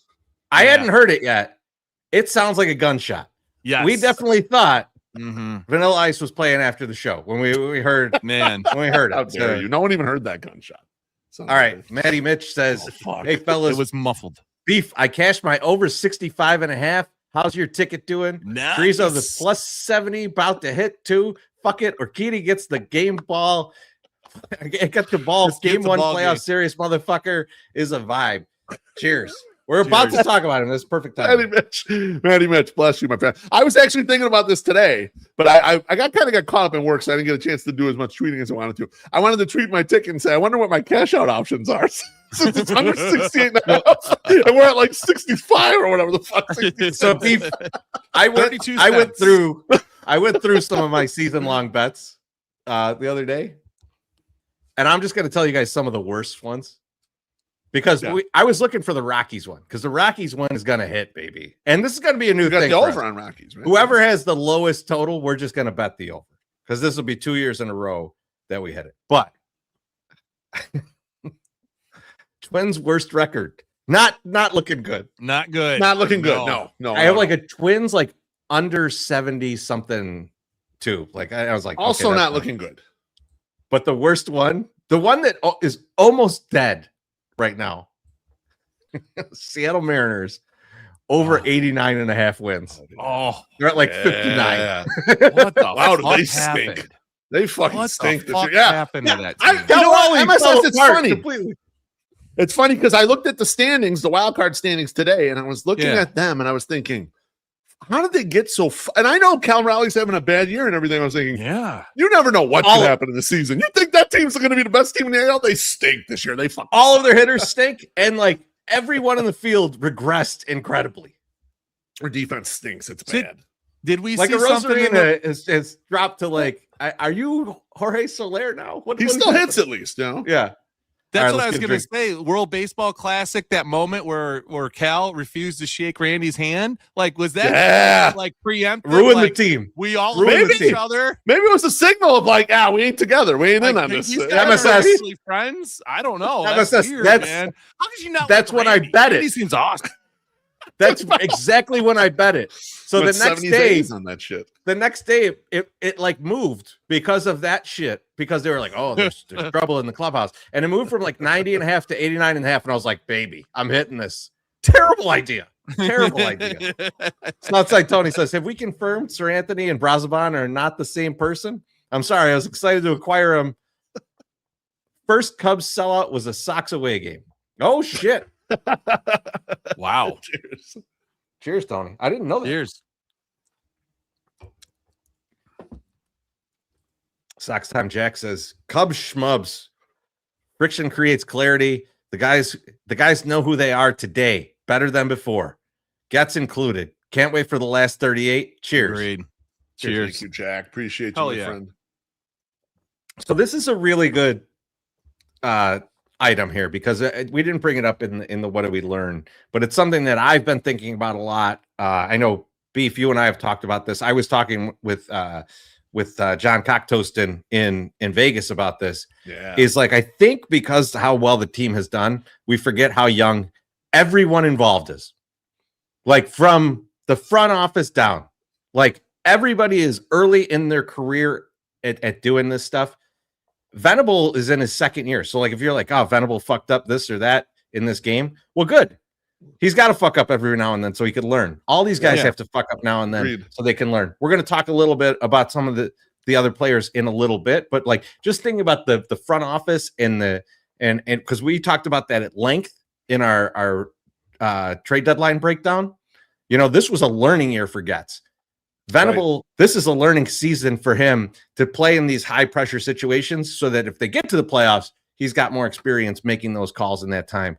I like that he has McKinven with him to do that. But I like this, Jack. I like that. It's really good sentiment. And one more for Jack. He says, someone get the Outback Steakhouse guys for MSS. Happy birthday. Cheers. Shout out to Chorizy, by the way. I'm leaving for Vegas, and she's like, hey, I've got these Outback gift cards we never use. I bring them to Vegas every time. Maybe you guys will use them. We used them. It came up huge. That was our 7 p.m. brunch on Sunday. When you threw out that picture of the fucking bloomin' onion, that was a legit thing. Yes, it was actually a bloomin' onion. Yeah. We were at I think it was probably the Flamingo at maybe like 2 or 3 in the afternoon. And I'm like, I got these Outback cards. Let's get a late lunch, guys. Let's go over there. And we kept gambling and drinking and gambling and drinking. By the time we got to where the Outback was, it was like 7 o'clock. And we're like, well, I guess it's dinner. Oh my God. Worked perfectly. We're not good at life. Jared says, cheers, MSS. I Thank think you, some Jared. would say you're very good at life to be able to do that and be okay. So a bloomin' onion definitely gets you in that 4 or 5 range on the poop scale. You'll be fine. Barry says, love my 108 friends. Thanks for everything. Cheers, Barry. Cheers, Barry. I saw Barry this morning at the Stockyard Cafe, like outside of one of the tables. And I yelled at him, but he looked like he was waking up still. So I didn't want to scare him and maybe give him a grabber. So I just wanted to be nice.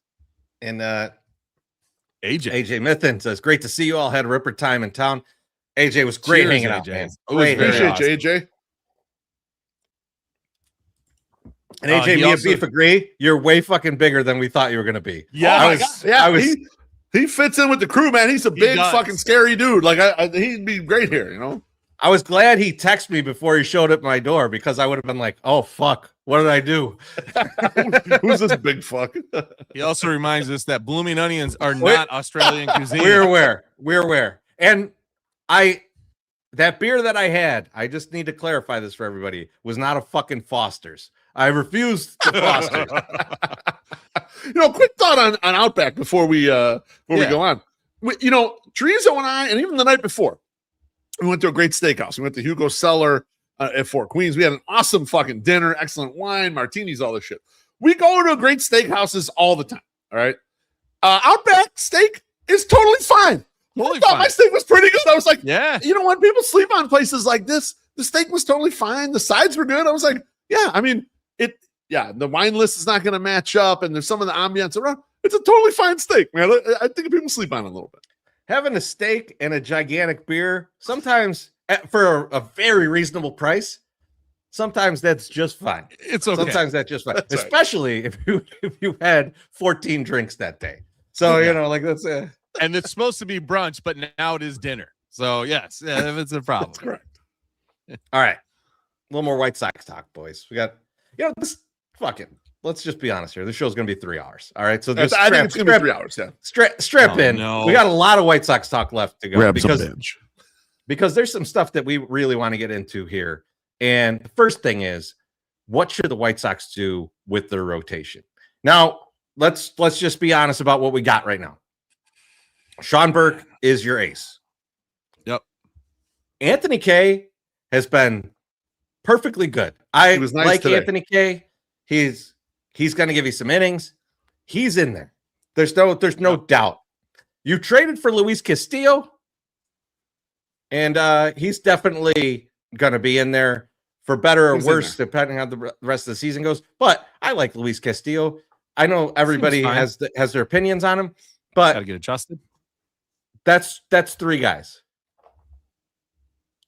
After that, I don't know what's going on with Davis Martin's hand. I think he's grown an eyeball in it, and who knows? We don't know when he's coming back. So let's put Davis off to the side. And a blister. Still much love for Davis, but he's on the shelf right now. Yep. We have weeks to go of this season. First up, Jose Urquidy. Is this for real? What we saw yesterday. Chorizy, I want you to go first. I think you need to go first because I feel like Urquidy is a little more your guy than he is mine or MSS's. So I need you to go first here. I would love to go first. And here's the thing. I talked about Urquidy, maybe this was like a week or so ago, right before he came up. And if you look at his year and even last year, not good. But the Sox went out and grabbed him. And you had to think the way that they grabbed him, and I immediately thought this is just some depth, just in case, you want to graduate these pitchers. This is a guy that's going to start games in Charlotte and eat up some innings down there and whatever. Yep. But it became apparent very quickly that they were interested in him being on the big league team. And as that became more apparent, I kind of looked and said, like, what could this be? What are we looking at here? And one of the things I noticed was some of his secondary pitches were performing well. His sweeper in particular, which is the thing that I talked about in the video, but it wasn't necessarily just the sweeper. It was some of these secondary pitches are performing better than his primary pitches, which are the changeup and the four-seamer. Four-seamer being pretty prominent in that mix. Would they tell him, let's switch this up. Let's do something different here. We're going to have a different pitch mix for you. And you're not going to have to go long in these games. So you can rely on some of these junk pitches more. And that's kind of what we saw the other day. So he threw 20 sinkers out of 68 pitches. Right? I mean, like, that's a massive amount of your pitches that are sinkers. But the other thing here is the four-seam fastball, only 7. And he got some punch-outs on the four-seam fastball. And if you compare that to like what he normally does, and this includes that game. So this is even after this. But he was throwing the four-seamer like 25% of the time, and then he only throws it 7 out of 68 pitches. The sinker, he was only throwing 15% of the time, and now he throws it 20 out of 68 pitches, right? Like, so there's something here to me that I don't think it's necessarily real beef. Like, if to answer the question. Okay. Yeah. But if it's not the same pitch that they focus on every game and they go to the opponent and go, what can't they hit? Jose, throw 50 changeups today. Throw 14 curveballs today. Do this or that to throw this team off balance. Yes. Also, there's a little bit like, there's been word that like Craig Counsell was really pissed off about the way he was motioning on the mound. Like he was like kind of like doing this like non-committal go into the windup. Give me a little Johnny Cueto, man. Give me a little bit. Be funky up there. Do everything that you can. We need smoke and mirrors for fucking 6 weeks. That's what we need. And so I think you could pull it off in a short stint. This is not real though. We didn't fix Jose Urquidy. Chorizy, this earmarks everything. Like, we were talking about the early Bannister stuff, what Bannister's looking for. And he talked about all this shit. He talked about having a lot of pitches. That's early season Davis Martin, right? We watched Davis Martin. He would change up what he was going to throw every single game, just depending on the opponent. And when command was there for him, he was dominating the shit. And Banny also talks about the oh, maybe you could add a little something with your motion. That's not something that's that well studied to understand what you can do there. This is like when they signed him out of the blue, I was like, what the fuck? And then when I started talking to you about him a little bit, I'm like, yeah, Banny probably loves a guy like this and thinks we can make this work for a little while. I like that you mentioned we only have to make this work for 2 months because it's a point that we hit on very hard when we did the trade show. We talked about how you, in general, unless you're really getting a star, you don't want to overpay at the trade deadline because variance swamps everything. It's 2 months. It's going to be 9 to 10 starts maybe. And if you get to the playoffs, maybe you get 1 or 2 or whatever the fuck. If you get real deep, maybe the person starts more. And I cut a little bit of a graphic the other day on Twitter, and I threw out kind of the name brand pitchers that had been traded for at the deadline so people can look. And I'm going to pull up a graphic, that same graphic, but I added Jose Urquidy to it. And so when you start looking at this, and I have these guys sorted by FIP, and when you look at the top 3 guys on the list, I'm going to be honest with you, someone could fact check me. I think they're the 3 cheapest guys that were acquired at the deadline for pitching. Obviously, Urquidy only has 2 games. The rest of the guys have 3 here because he was kind of brought up a little later. And he was basically waiver bait. So in truth, he doesn't really count in this group. But when you start looking at it, and you see how much people were excited, man, but the Cubs paid a lot for Clay Holmes, right?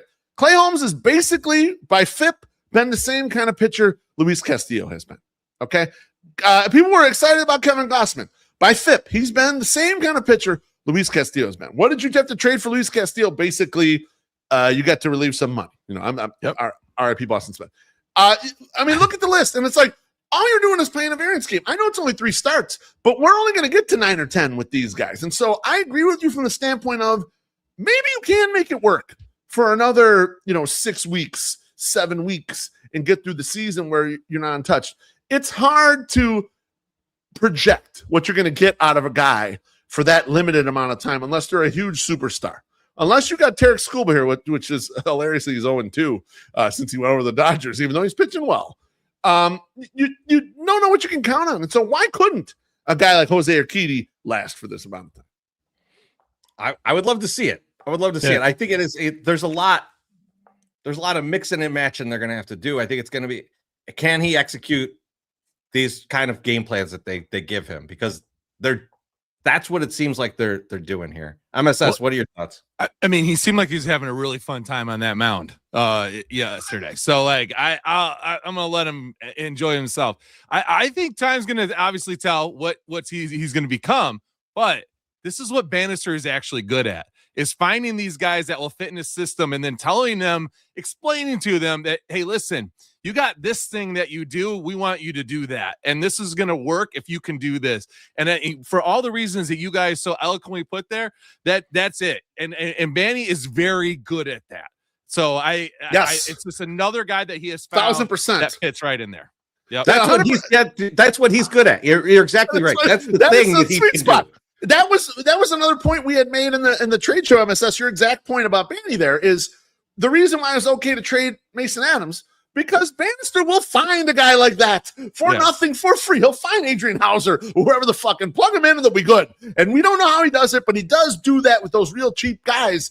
And so, yes, this is exactly what the fuck he does. Why couldn't it work again? Right. It could work again, right? Yep. One last thing on Urquidy is that he was backing up the throw at third when Braden threw that ball. Oh, my God. If he had a fucking Modelo, he would have destroyed it in like 2 seconds. Was like when he was just like, yeah. He was having fun, and that's what this team is right now. Like they're just having fun, Now, Beef, I don't know. I'm going to throw this one at you. You tell me. Eric Fetty. Was the Fetty Wap back? Chorizo, the Fetty Wap never left us. All right, it never left us. It was always there. It always did the thing it did. Look, before the season, the White Sox signed Eric Fetty for $1.25 million.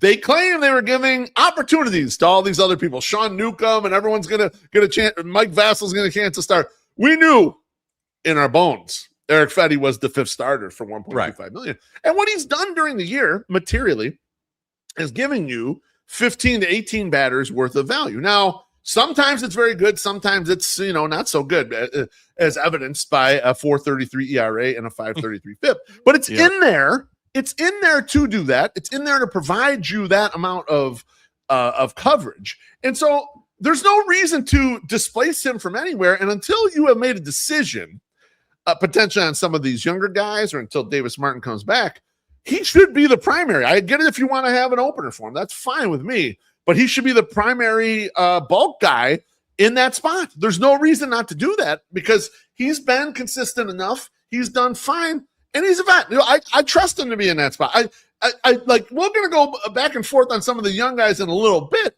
But like, I've watched this guy do this for long enough. I trust him more than I trust the rest of the group right now. I just do. And I know everyone wants to see like the new thing come up. Not me. Not yet. I'm assessed where you at on that. Not when they're throwing meatballs in the bottom of the fucking 10th to fucking PCA. He's okay doing what he's doing. He had another good outing today. One bad outing. It's okay. Fine. He's fine. I'm not going to make a big deal out of it. But Fetty is weird to me, and his question to me is like, I'm sure he didn't go to them and ask them, hey, give me an opener or cut back my innings, because I'm tired and I can't do this. I think they're like, hey, we want to try some new guys. And he's like, absolutely. I'll put me in when you need me, and I'm going to still come in there. I'm going to fucking shove whatever you ask me to do. And he's just doing that job. And that's what makes him like, it makes you want to give him more of a chance. But as Loaf said, he's giving up runs, and he's not lights out by any means, but he's fucking serviceable, and he's putting us in positions to win games. And that's all you can really ask for at this point. Like, there's nobody else there, and he's doing it. So like, I like it. I like whatever attitude he's brought. I think Kay brought the same attitude. It's like, I'll do whatever you want me to do. I'll figure it out. He didn't do whatever you want him to do. Like the opener. Don't give him a fucking opener. He didn't like the opener, but he came back and showed that he doesn't need an opener. And I think that's a big thing for Kay. Yeah, I think Kay did. Fetty is like, I think he's going to do whatever you ask him to do. And he doesn't seem to complain. So and he's not like a little bitch on the mound complaining. I like it. I think he really likes it here. And I think we've heard, through intermediaries that he was like, man, I want to go back to the Sox last year. He was trying to make his way back. And now he finally is. And he's enjoying that. I will say, I did see people saying like, hey, you should have just started him. You should have just started him in that game. You don't need an opener. I think the fact that he had an opener fooled people into thinking that, because he still only went 4 2/3. That's right. Yeah. Right. I mean, that's about what you're going to get out of him. Yep. So, I mean, like, if you're just okay with that, that's in comparison to what else you could get from what's available right now. Like, I get that, but like, let's not go out of our way and be like, oh, well, he's a great starter. No, he's a back end 5th-ish starter. Right. He's somewhere between a 5th starter and a long man. And like that, but that's what you got right now. It's valuable. And let's use it. Again, we're trying to work through fucking 6 weeks of baseball here. You need that. Yep. So I think that's kind of where I'm at with Fetty. It's a game of innings. Now, let's talk about So I'm going to say something before we get into the individual players with looking at the farm right now. Yep.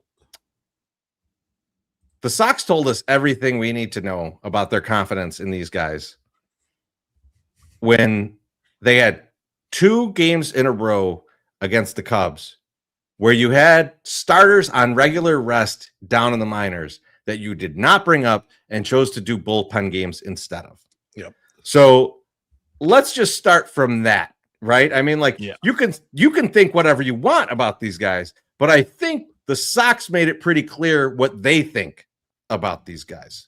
Yep. So Beef, who are the guys that you're looking at and going like, maybe this guy comes up? Well, it's funny. The guy that lined up for Wednesday that everyone kind of thought, he might come up. And then it was like, oh, they're just going to use Urquidy. Ah, man, fuck. They should bring this guy up. Is the guy who pitched for the White Sox kind of in a full-time role until they got injured in 2024. And that's Drew Thorpe. Drew Thorpe is working his way back from Tommy John surgery. He's only made 6 starts at this point. And he's working the pitch count back up. He made a start last Wednesday. They're spread around about a week at a time. So he's not on a 5-man rotation at this point. I think they're running 6-man in Charlotte because they play 6 games in a week and they have 1 day off. Like a day off.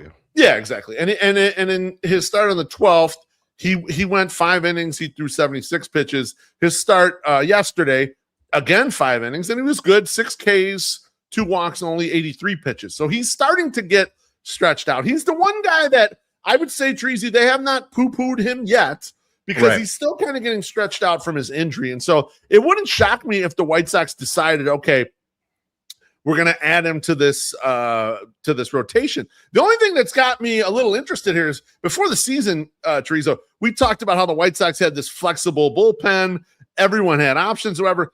We don't have that anymore. Like you got 2 guys who really have options that you would consider demoting, right? I mean, Grant Taylor's options. He ain't going fucking nowhere. Schweitzer is mainly your guy that you would option right now. Right? I mean, that's like the Brazoban and I think Hagen Smith are the other guys that have options. Now, I've laughed at the Drew Thorpe thing because when he was here in 2024, when they made the trade with Dylan Cease and they brought him here, most people were like, oh, guys, change up first, never going to make it as a starter. And then people have been thirsting for this motherfucker for the last 2 weeks. So it surprised me. Now, it possibly comes up, but I'm not sure. We'll see. I get such nervous shits about a guy who like tops out around like 92. Yeah. Right? And we'll talk about this in the bullpen. There's rumors later. He threw 94 yesterday, so we'll see. That's not the same thing. I hope so, but like, and he has good separation between his changeup and his fastball. So it's a true like, slow ball. Yeah. The thing is, though, when you do that, when that's your game, it's just like you have to be so perfect, right? You have to be so perfect to be good. And when you're coming back from a major arm injury, like that's even more difficult. Right, like you're trying to just regain your mechanics, and they're going like, you got to go out in here and face really tough major league hitters in a playoff race that you had no idea you're going to be in. And so I think that's just a lot to put on the kid in this situation, and like I just get nervous because of it. I will say, if they do bring him up, the one thing that I want to see is that every time Drew Thorpe leaves the game, Jordan Hicks enters the game, because Jordan Hicks throwing after Drew Thorpe has to look like 800 miles per hour. Like this, like it's got to look like the Death Star shooting at you. Like when Jordan Hicks is pitching after Drew Thorpe. So that I will take that if that's the scenario. I'm down with that. MSS, where are you at with the minor league pitchers? Dude, I think you guys said it already. It's like they showed you what they have and what they think of these guys that are down there. And our guy that we thought was going to be like Tanner McDougal came up, they gave him a shot. And after a while, a delayed shot, and he just got shelled that game. And hopefully he gets another chance, goes down there and figures it out and whatnot. But like, yeah, if they're not bringing Noah Schultz up, and they're not bringing these guys back, Shane Smith's not back. I wanted to talk about it. Yeah, let's talk about Shane Smith a little bit. They don't trust these dudes to kind of do it. With Noah Schultz, I don't know how much you want to get into Noah Schultz, but I think with Noah Schultz, they're working with him. I think they're looking at next year, because you're so far. I agree. I think they saw what they saw. It's time to fix stuff. He's not going to be part of like a reclamation. And he's way past the limit they wanted him to throw in a season. Correct. Like they're not bringing him. They're not like, oh, last 4 weeks of the season, it's on you, buddy. So like, I don't think that's going to happen. I think that's a for next year situation. But Shane Smith is interesting because Shane Smith can still strike people out.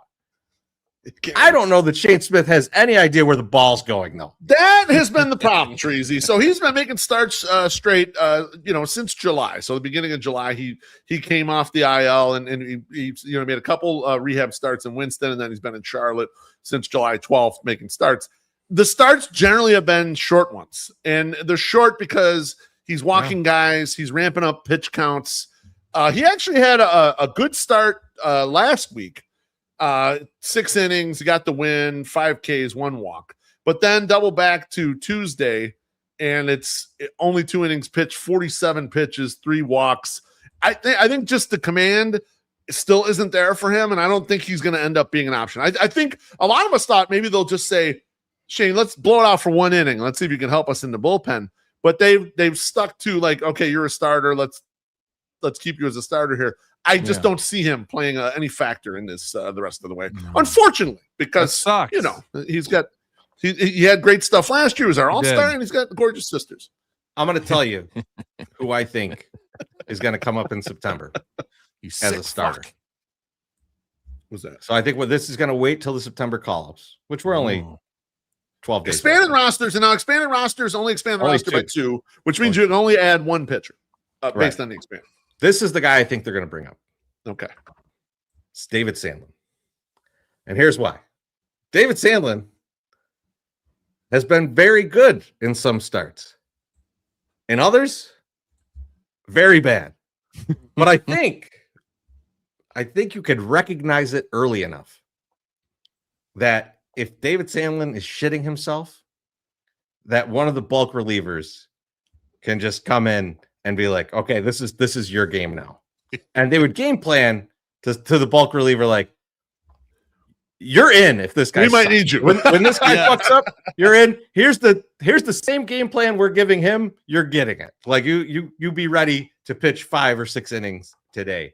And so I think like Sandlin might be the guy that they go to. They've seemed confident in bringing him up multiple times. Yep. And so I think that might be the choice they make in terms of pitcher to come up. Now they could just go someone that they're like, oh, you're going to be a reliever too. But I think they want someone who on occasion in September can get them 6 innings. And Sandlin can do that. Chorizy-E's fully stretched out. There's no question about that. He's nowhere near an innings limit, like with regards to that, because obviously he started the season injured. So yeah, that's possible, but it's so volatile, right? You throw him in there, you might blow up an entire start. Like he might not get out of the second inning. And you kind of like, I know what you're saying about the usage, but it could be 5 runs already. You might be fucking cooked. And so he has the volatility of like, if you were down 3 games, he's probably a better gamble than if you're up 3 games. You know, like that's the way it kind of feels for me with regards to him. But I mean, there's no other kind of risk other than, hey, you're not good enough to be here kind of risk. Yeah. Who do you think's going to come up, Beef? I got one more guy that's a possibility. He's an old MSS favorite. I pulled up his numbers, and that's Jonathan Cannon, a guy we haven't heard from much this year. He came up to pitch one time, got 0 outs, stealed some runs. His ERA for the Sox this year is infinity. However, Jonathan Cannon has been pretty good the last 2 months. He did have a couple clunkers in a row, just his last 2 starts. He's obviously fully stretched out. His deal, I guess, was like starting to limit the walks. He has been limiting the walks. He has been striking out more players, actually. So his last start, even though he didn't have a great one, 5 innings, 7 hits, 5 earned runs, he had 8 Ks. He had another start about a month ago with 9 Ks. So Cannon is pitching better than what he had. He's also, though, a guy like you've seen a lot of that. You kind of know what that is. Like, if I were betting, I'd bet Urquidy or Fetty would be better than Jonathan Cannon in any random start. Like, as you start going through these guys' numbers and situations, you start realizing why the White Sox are like, well, we'll just stick with what we got. Yeah, we'll go bullpen game. You start seeing it. You know, it's like I understand people aren't watching it or looking at all the stats and it's like seeing what they're doing. It's like, just try that other guy. He can't be worse. Yeah, Corey Lee can be worse. Don't worry, he can be. I think you're like, this is not the White Sox of old. Okay, this isn't bring up Dylan Cease immediately because we have nothing else, or throw Carson Fulmer in there even though he's hitting the backstop every other pitch. Like, it's not that bad yet. Like, they kind of know where these guys are, so they're not really like, we'll just throw them in there. They're smart about it. At least they're not like, well, he's got an arm, so we'll just pitch him. Just bring him up. So I like that they're thinking that way. And yeah, and it really makes me really, really question why we haven't seen Cannon at all. Like, not like very, like one time you said, right? And he's got 100 pitches or 100 innings in the minors this year. Yeah. And he's got like 98 strikeouts. Not bad, but like, you know, he seems like he's durable, but like there's a reason they're like, no, I don't think the Love Cannon can come up and do anything here. You know, I just don't think he can do it. So let's get a couple drinks, fellas. Yeah. It does reinforce it though, MSS, their decisions, after you dig through all this stuff, Mm-hmm. Pedro says, don't forget to smash the like button and subscribe. I couldn't think of better advice. Great point, Pedro. Cheers, Pedro. Thank you. Thanks, buddy. One more super sticker. Appreciate you. Do you see a sticker? I don't see the sticker. No, it just says super sticker. I don't know what it is. So weird, right? StreamYard has flaws.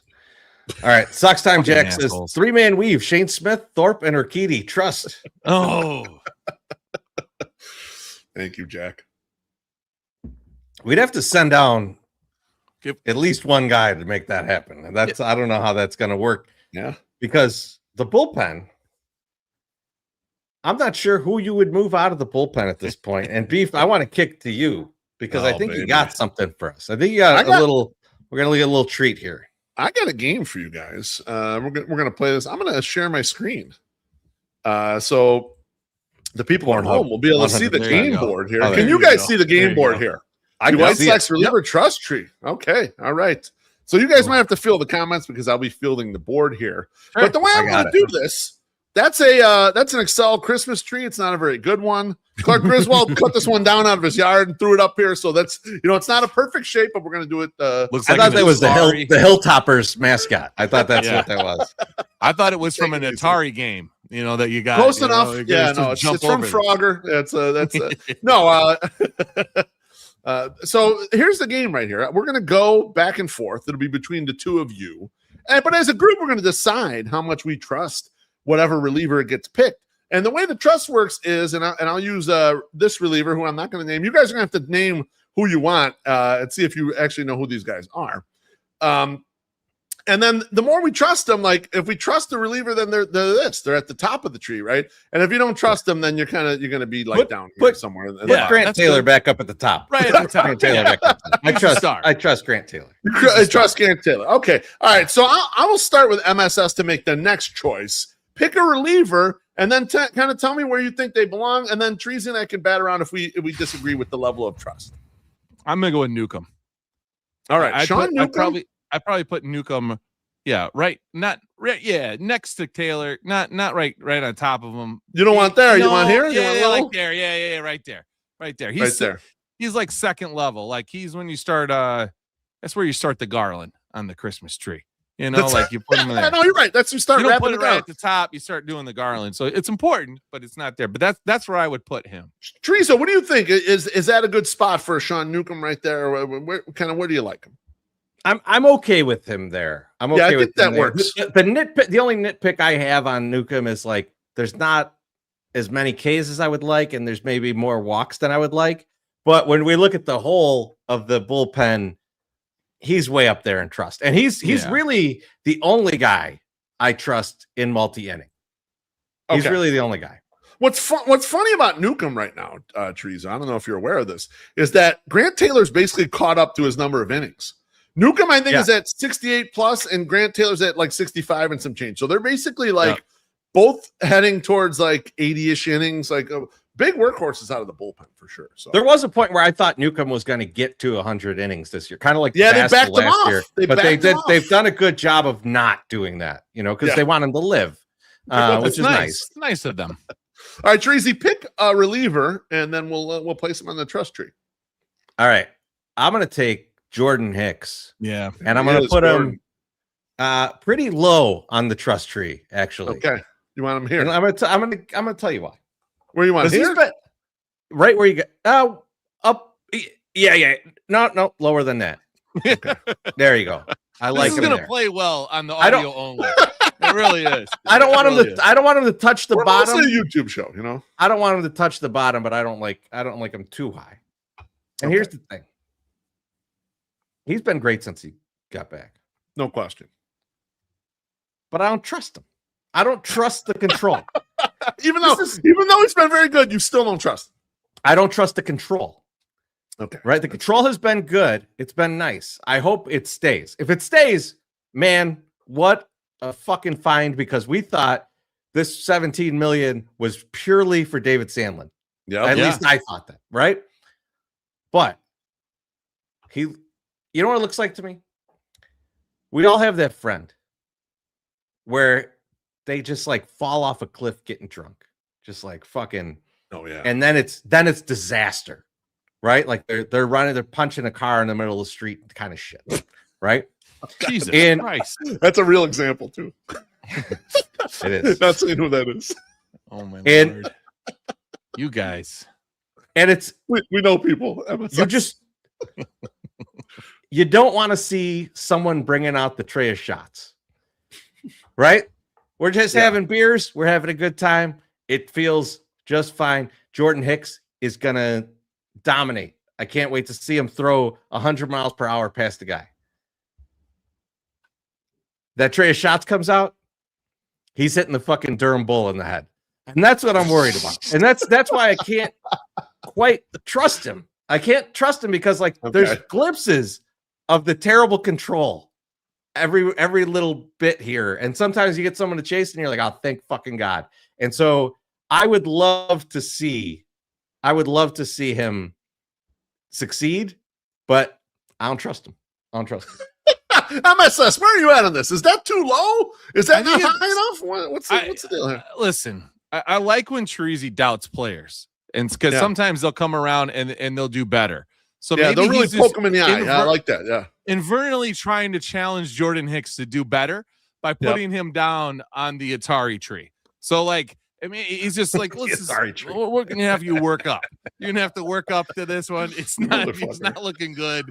Or it's not bad, but it's not as good as I want it to look. So I want to motivate you by making you down below where we start the garland. So I'm okay. MSS, now I can't stop thinking about Pitfall, and I'm even more scared. It really does look like Pitfall. Yeah, Pitfall Harry would never make it through this right here. He'd fall into the Jordan Hicks and die. Just because of recent outings Jordan Hicks has gained. I mean, I made a picture for him. I like that. I'll post when he does something good.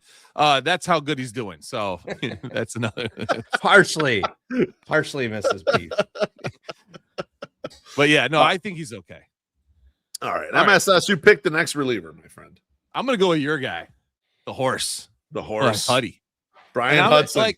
I think a while ago I would have put him up higher than Jordan Hicks. Well, I would have put him maybe higher than Sean Newcomb. But now I'm gonna put him a little lower than Sean Newcomb. Okay. But not like terribly. Like there? Yeah, that's good. You can do that. Maybe a little higher. Maybe just a little higher. Yeah, probably right there. Put him right. Yeah. Okay, Huddy's right. Put in the middle. Put in the middle, right up against Grant Taylor there. There we go. It's kind of like I like him think there. that's what you want. Because I think he is. I still think he is a very good option to go to. He's just as of late, this hasn't been as sexy as he had been before, and it hasn't been like a shutdown status guy. You get a little bit of gas when he comes in, and you're like, I don't know, wonder what he's doing, but he still has his moments. So I still think he's at the top there. I think he's top 3 in our reliever trust tree. I definitely think he's top 3. So I think that's a good place to put him. Yeah, I think he's materially used that way. I mean, I think he's used as a top 3. I think they, in some ways, they interchange him or Hicks, depending on, do they need strikeouts? Is this a clean inning we're going into? Kind of some of that's it. Teresa, what do you think? Where is Brian Hudson? Should it be higher, lower? Where are we at with him? I don't think I have an opinion on Brian Hudson because I'm fucking mystified by him. I don't really understand what he does well. But it's effective. That's right. It works. That's why the horse name is so appropriate for the him. horse meme. Yeah, exactly. We don't know why she's dating them. Nothing about it looks good, but he's plowing the hottest thing out there. It's crazy. It's like I'm confused by it. And it's some of those things, Beef, you look at something and you're like, you know what? I don't need to understand it to know that it works well. I don't know how. Agree. I do not know how my car's engine works, but I love it. So exactly, the horse is right in there. Hudson, life's too complicated to understand everything. You just some stuff just works, and you let it work. Whatever the fuck you're doing, pump 92 miles per hour, and people can't hit it. Do it. I love it. That's excellent. Chorizo, you're up. Please pick a reliever and tell me where. All right, my guy Waskar. There he is, man. All the way to the bottom. Oh, you want him like bottom corner like this, or you want him bottom middle? That's Bottom where you corner. put like the Where- in-law where he Christmas accidentally throws the ball. So here's That's where you put the ornament that my cat knocks off the tree and eats. Yes, the ones you want the kids to break. Put them right down there at the bottom. Oh, right there, exactly. we don't have cats or kids. We put the ones that were gifts from people that we want to be like, we still put your ornament up on the tree. It's horrible. It's at the bottom, and on the back side, no one can see. And now I was a Waskar guy. I still am. You were. I still am. In fact, I will say that going into that, the reason I said in the 10th, when I had different ideas of what I would do, I would have walked PCA, and I would have had Waskar in there to do it. Face Seiya. And then I would have tried and get some ground balls. Yeah. To me, that was the better choice. high risk, high reward scenario. You try and get the double play. I would like the triple play just because of the Future Sox bingo card. But correct. The problem that I'm seeing is that every single downside that I brought up in the video I did about Waskar is coming to fruition. It looks like he's hit a wall. All at once, Chorizy. It's happening all together. It looks like he can't control the ball. And it looks like they're hitting it hard, which we didn't expect to happen, and he can't strike anybody out. And so it's like, this is the exact opposite of what I was hoping for. I was like, I'm going to bring up all these downsides, and you're never going to see them. But no, you're seeing all of them. Oh, no. Heavily, which means he's probably about to turn the corner, but I don't trust him yet. He's got to earn my trust. He's got to earn the tree. I didn't watch you in New York. All right, Waskar, but you better have a goddamn revenge series this weekend. MSS, any argument with where Waskar's at? Listen, the guy looks good. I mean, he does. Stacked. He does. Yeah. We sat out there by the bullpen and watched him warm up. Oddly enough, when he warmed up, the catcher never got into a catching part to actually take pitches. They were just playing catch. They were just warming up just to get his arm loose. He didn't. I don't know where this is going. So let's stand up. We couldn't tie the game. But I can't say that he should be any higher. And with given what's left, like there's probably nobody lower. So I just we're gonna have to leave him right there. Yeah, you know what? I mean, I kind of slightly disagree with you guys. I think he is not the guy I trust least in here. I think he could have a decent outing, but his performance, I can't argue it hard enough because the performance has just been bad since he got here. If you put my sweet angel Trevor Richards lower than him, I will fucking I would never. I love Trevor Dix. I'm a Trevor Dix guy, Chorizy. You convinced me about him. So all right, MSS, you are up. Give me my guy, Tyler Schweizer. I want to put him between Huddy and Hicks. Okay, so I want him in between there. Yeah, like right there. That's where I want him. Because he again, not sexy, but was doing really good. Then they set him down and then came back up and is still chill chipping away. I like it. I like what he's doing. I'm not mystified. It seems like he's just throwing good pitches, but like that, I put him right there. Teresa, what do you think about where we have Tyler Schweitzer landing on the tree? I think that's fine because he's another guy that I would kind of trust to go multiple innings. But he's this guy, like, I don't know about Schweitzer because he's someone who people keep telling me is good. And I watch him pitch and I'm like, yeah, he's fine. I'm glad he's given us a good 24 innings because the Sox need as many fucking innings as possible. But every time I look at Tyler Schweitzer, you know why I'm looking at Tyler Schweitzer? Because I'm looking at roster resource and going, oh, that guy still has an option. Okay. So like you can send him down. If I'm thinking about him like that, I'm just not sold on him, but I'll leave him there because MSS likes his beard and wants him there. I do like you know what? Thinking about him, I wouldn't have initially put him as high.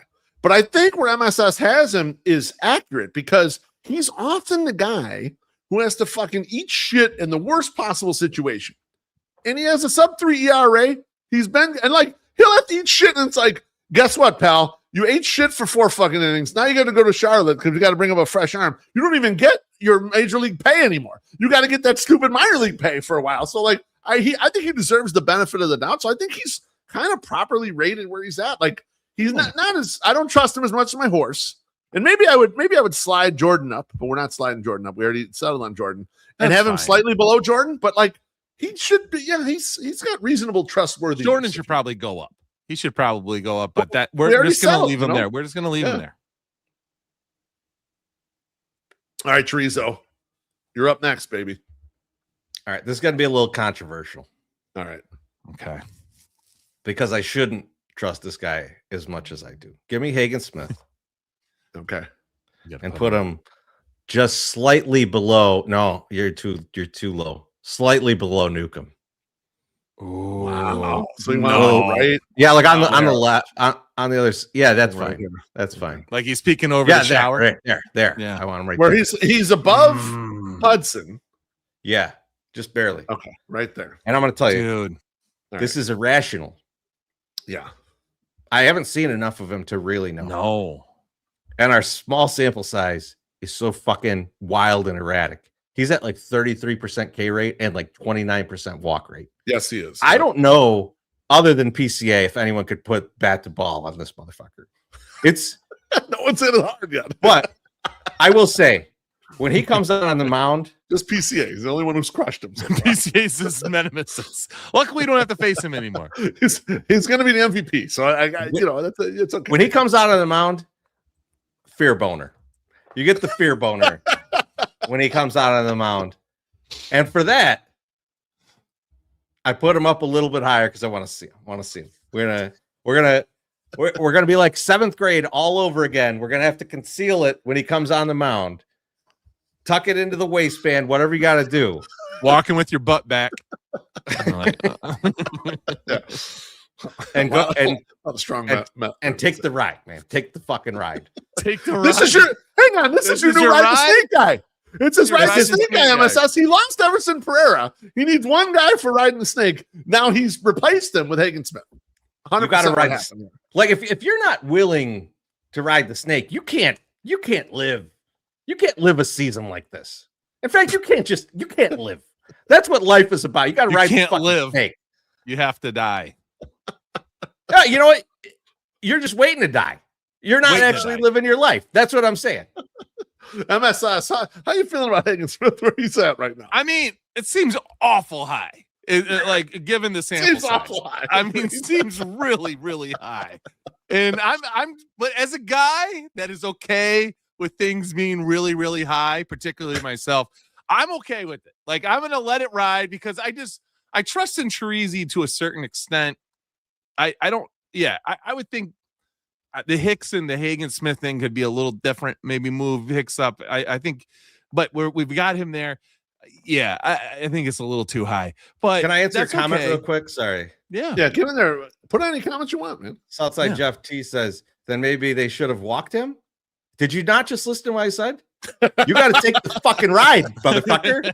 You're riding the snake.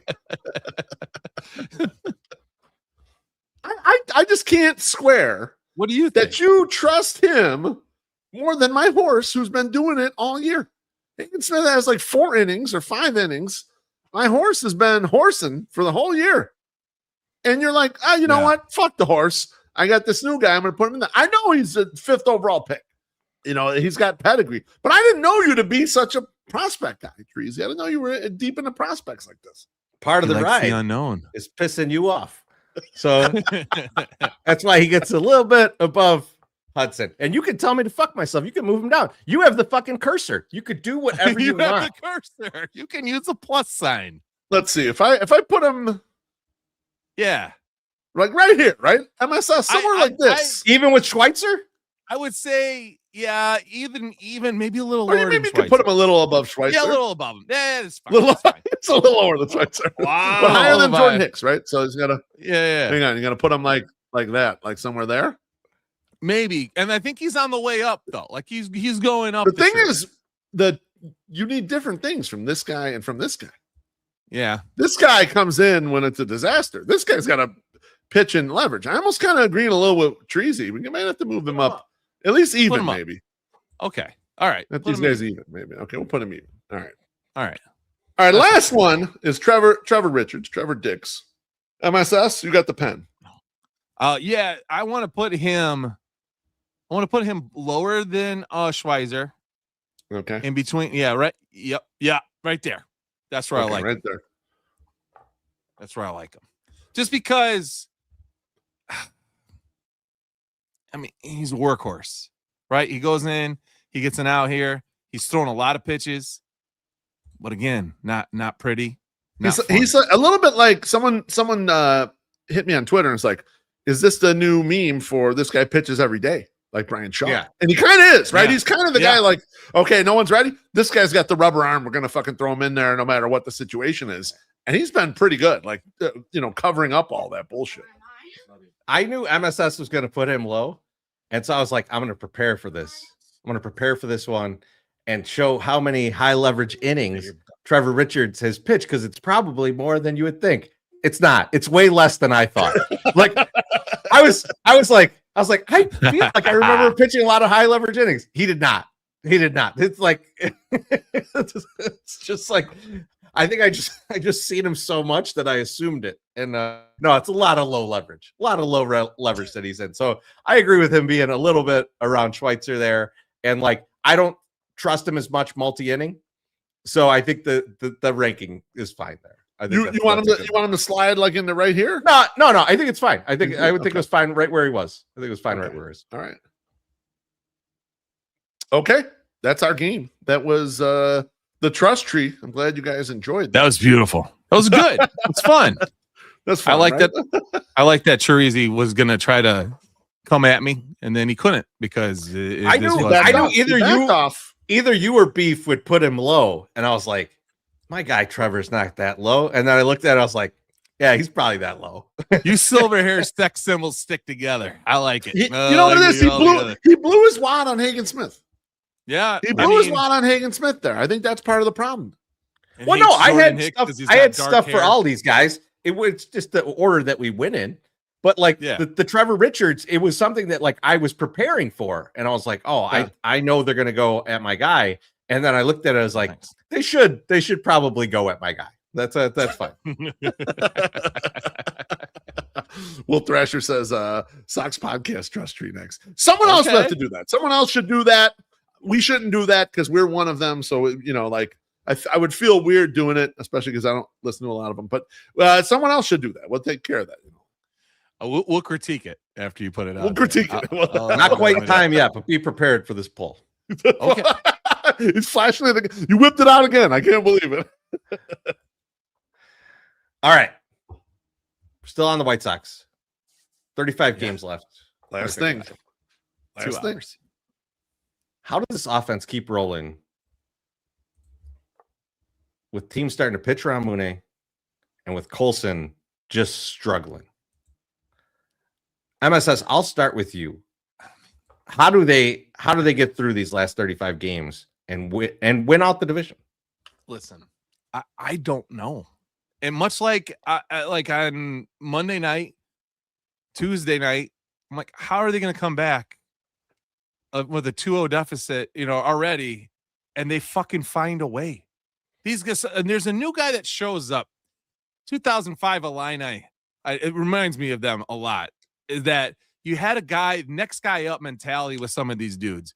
You didn't get Darren Williams to fucking shoot the ball lights out every game, right? D Brown wasn't like killing it all the time. You had Roger Powell show up. And then by the end of the year, you got goddamn Jack Ingram out there scoring buckets and taking you to the Final Four. So I don't know where the production is always coming from, but it's happening, and I like it. So I can't tell you this is how you got to do it.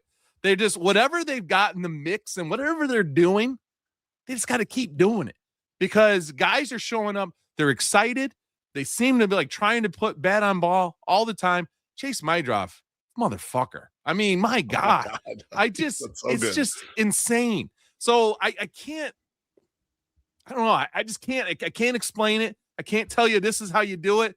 But like whatever they got in the sauce right now, just keep chugging away, keep going because it's working. And I think those guys are going to catch up. You're pointing out the problem. I think since Mooney took a month off, right, with the injury, and they got the book tight on his ass, and he comes back, and they're like, this motherfucker ain't fucking hitting home runs like he was. It's like, yeah, because he's not getting pitched to. Like they're not giving him pitches, and now they definitely saw it, and you see it now. But like at the beginning, they still weren't pitching to him, and he was taking walks, so he's refined. So they just got to do what they can do, just get on base, and they're still hitting doubles like a motherfucker. Like it. So I don't know. I can't give you a great answer, but he's they still just taking a ton of walks. Yep. Mooney. So to give you a visual of that, his batting average in August is 172. But his on-base percentage is 303. Like that's all walks. I think he has like 11 walks this month. It's the 20th, right? Like so.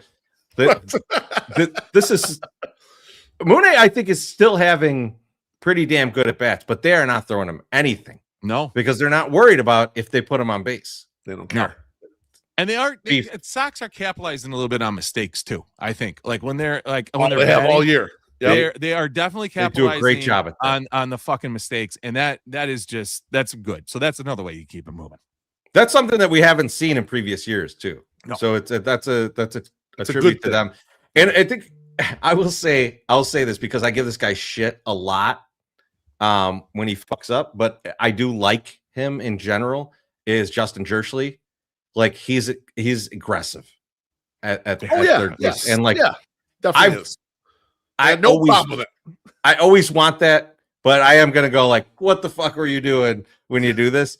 That's my bit, guys. I get to do that. You guys worry about the bullpen decisions, all right? I get to be the asshole. You know, that's everybody has their own thing. With you guys just enjoy that. I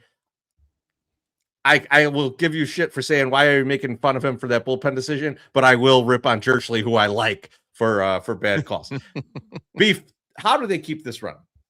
Oh my God. I in a way I'm kind of with MSS because I was expecting it to be Braden Montgomery, but Braden Montgomery still has a 60% ground ball rate. You're just never going to get all you need to get out of Braden.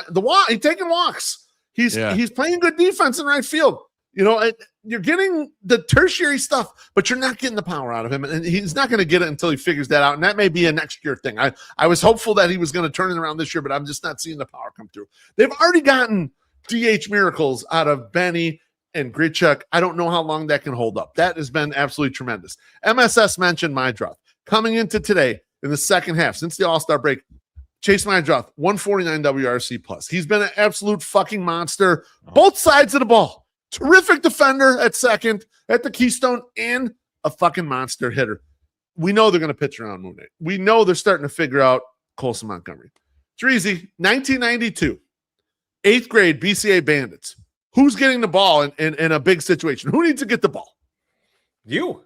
BeefLoaf needs to get the ball. The best player needs to take us to the promised land, and that's Miguel Vargas. I need Miguel Vargas to be the superstar that he is.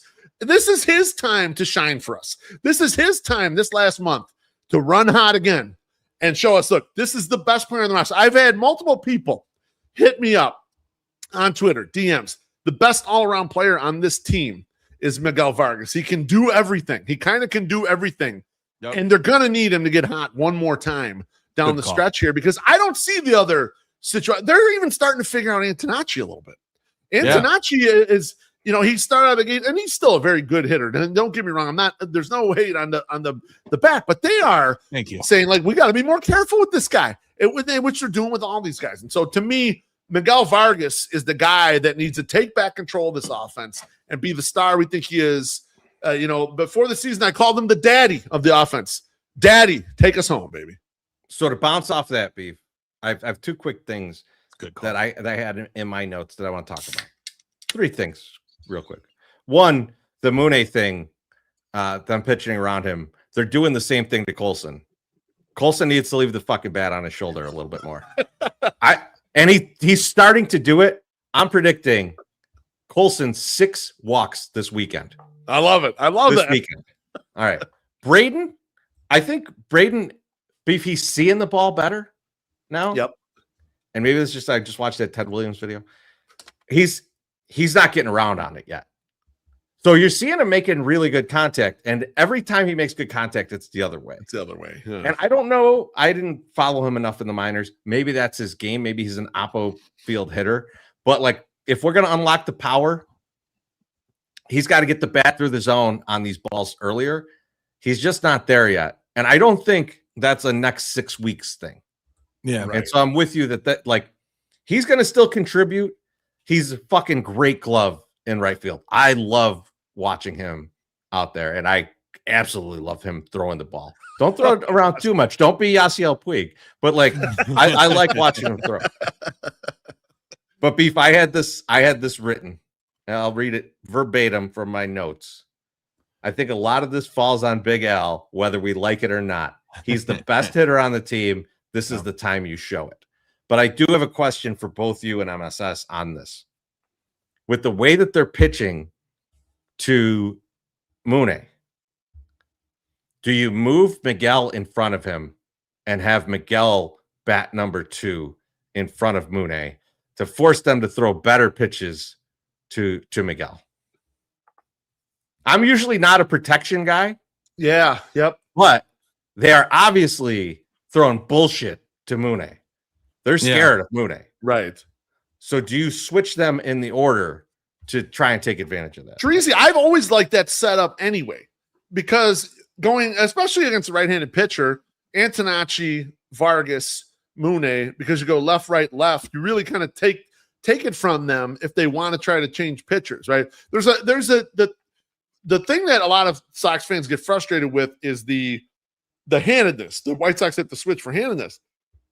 If you were being a real motherfucker on the other side, you could fuck with them quite a bit on the handedness and kind of turn them around or switch them up kind of mid-game if you really wanted to, if you wanted to mess with stuff. And so I would prefer Vargas second. Not only that, Vargas is a better base runner than Mune. I always think they put Mune second because it's like a sign of respect in a way. Like, you put the big thumper there, and that's what most teams do. They put that guy there. But if we're looking at like strictly a strategic situation, I like Antonacci 1 and Vargas 2. They both run really well. So you put them in front of. They're 1 and 2 at stolen bases, I think now. Right? Yeah, on the team. So like, why not have those guys in there up at the top? They both draw. They're both like high on base guys. Antonacci a little more batting average. Vargas with walks, and then you got Mune behind there. Yeah, I would make that switch. I love that idea. And I've loved it the whole year. They just haven't really done it much. Yeah, why not try it? I agree. Why for everything he just said. He said it all.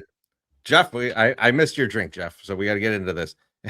This is good. This is good from the Excel.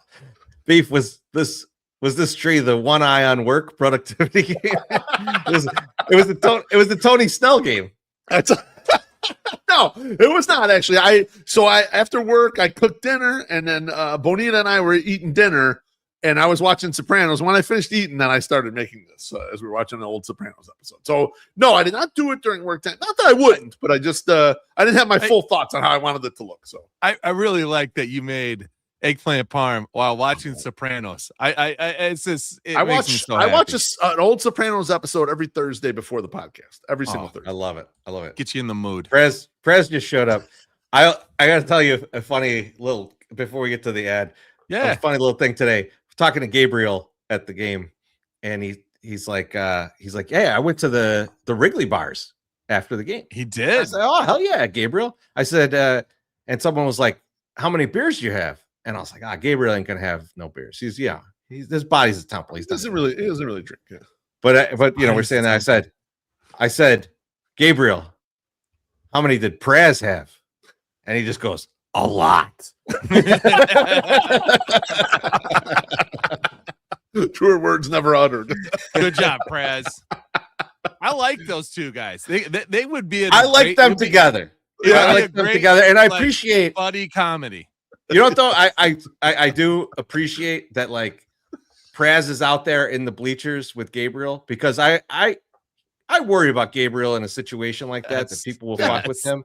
I love that Praz is out there taking care. He's got a friend friend with him. That's good. Yeah. That was good. I was very appreciative of that. And they got and Gabriel got the win. We got the win that day. So we got the win. I spotted Gabriel the fucking second he was on TV, too. Dude. Cornsey was like, what? Cornsey's like, what? Where? And I like froze the TV, and she was like, I was like, right there at the very top. And dude, I saw Gabriel clap. Gabriel's got the vertical clap. I could see that shit from a mile away. It was beautiful. I was so happy to see him. But MSS, why don't you pay some bills? Maybe you guys were too interested in watching the White Sox and the Cubs, but we dropped one of the hottest shirts that we'll ever put out there. And you've asked for it, and we made it. It's the Fuck BeefLoaf shirt, available at 108.ing/merch. It is the classic Illinois license plate with From the 108 in there instead of Land of Lincoln, with the FK BeefLoaf 2026. It's a classic design, available in 6 colors. I only show 5 here because the one doesn't show up very well, but there are 6 different colors. There are 2 colors, the lilac and the mint heather, that are throwbacks to the other BeefLoaf shirt we made, the GFY equipment shirt that did not sell so well. So if you want everyone to know what we're all thinking, get your ass over to 108.ing/merch and get yourself a Fuck BeefLoaf license plate shirt. I think it's a great shirt. It looks good. The design's stellar. Obviously, I did it. There's no question. But it's honestly, it's something that we all think, and we should just show everyone that you're thinking it and show it out there. Put it out there. I need to see him. I need to see him out in the streets. I've seen some people have bought them already. So they have. Yeah, wear them in the stands. Right. I need people to come down and take a picture with me and MSS wearing that shirt. So many people come down and take a picture of BeefLoaf. You know what I need? I need someone to come down in that shirt. Say, I want a picture with Chorizy and MSS. BeefLoaf, will you take it? That's what I want to say. And you're like, do you want this guy in there? You no. Fuck that guy. We both went to the same comment. Both went to the same comment at the same time. Oh, you Black. I will give you Blackhawks fans hell this season. Actually, I've decided because you know what it is like. We get made fun of like, oh, you're sticking with this team or whatever. There has never been a perpetual rebuild team ever in the history of Chicago than the Blackhawks post-Cup. They've been rebuilding for like 20 years. Now everyone's excited. Kaner came back. And I didn't want to yuck Barstool Chiefs young, but like Kaner's like 40. Like, well, who cares if he came back? I'm glad maybe you get an autograph or shake his hand or something, but that ain't gonna be no shit for the team. Come on, man. Kaner coming back is a total Kenny Williams move, right? Like if you're like that's a Kenny Williams guy coming back. Kenny Williams. It's like Kenny Williams. Come on now. I gotta. You know what? I should Alex, go. I will bet the under on points on the Blackhawks. Let me promise you, Alex, too. Beef gets no cut of this shirt. It's only me and MSS. Yep. Let's get this drink. Sox Time Jack says, Chorizy, that Mooney Big Al swap tickled me so. He's a yes. Yeah, he likes it. I like it too. Yeah. Cheers. Oh shit, I got a drink too. That's good stuff. Get that Guinness, baby. Get that Guinness. So good. It's my third one. Woo! I'm living. I got Trey goes. I tried to hype up a dart to my friend and I got shat on. Oh, but that's good. But he's not. It's not their fault. They drafted the guy 1-1, and they thought he's going to be a superstar, and he's just a very good player. Young. He's not the also. Star it's okay. It's not his fault. I don't know a lot about hockey, but one of our close friends, Beef. I was talking to him. Yeah, the dude. This was like 2-3 years ago, and he's like, man, I'm worried about him getting Eric Lindros because he's just kind of like, there's not enough team around him to protect him. He's just gonna get fucking murdered out there. I don't know if that happened or not. I know he's hurt, but all right. Hold on. Miss Beef asks, are these as soft as the GFY shirts? Same shirt. So they're BeefLoaf shirts, so I'm sure they're soft as fuck. Soft as baby shit. You motherfuckers. Guys, what time it is? What time is time for last call. Oh man, you just deep throated that fucking mic. I've been waiting all day. Everyone could have seen that. That would have been great. Yeah, I think everybody saw it. I got in there early. Your girl. MySoxSummer. Yeah, It's your birthday. it's my birthday. You can It's go your birthday. first. It's your birthday. So this week, BeefLoaf put up a poll about which grade is harder when you're entering. Okay. And this is the poll. It says, what's your toughest year in school? And he said 3rd grade, 7th grade, junior year of high school, or in a classic GFY, which is other. I immediately voted for 3rd grade, mostly because 3rd grade, it was like I had a hell teacher, and it's on my mind because my daughter is entering 3rd grade, and I keep trying to stop myself from telling her how much I hated 3rd grade, because I'm like, you have to go into 3rd grade, and then once you have an open mind, you have a better teacher. It's not a teacher that is going to call a special ed student in front of the kids a fucking retard and say you are fucking a retard to everyone while we're sitting there. The Sterling school system on It was one. a lot. It was a lot. Like, Wait, who there's said no that way to you? This woman, no, not to me. No, my Southside Jeff T says toughest 2 years of my life. oh man. So, but no, like she was just not. She probably shouldn't have been teaching, but she was probably right at the cusp of getting the retirement. So they're like, "Hey, Just wait, Trey. Just wait. Trey, this is gonna Yeah, be It's gonna get worse. This is gonna get worse. so." This segment always does. So I was like, okay, yeah, 3rd grade, but no one voted for it. And then watching junior high and high school, 45 fucking %. I was like, how awful was your guys' high school experiences, right? So I was like, I'm going to take everyone down to the MSS growth in high school, right? Oh, I love it. And I wanted to show you, first off, what a young MSS looked like as a sophomore in high school. Okay. Let's So see this it. is I'm ready. MSS as a sophomore. Oh, Okay. God. Brutal. Brutal. Now, listen, if you're not on the YouTubes, you got to get on the YouTubes. Okay. Can I describe it? You can. Yeah, I love the play-by-play here. Go ahead. All right. Go ahead.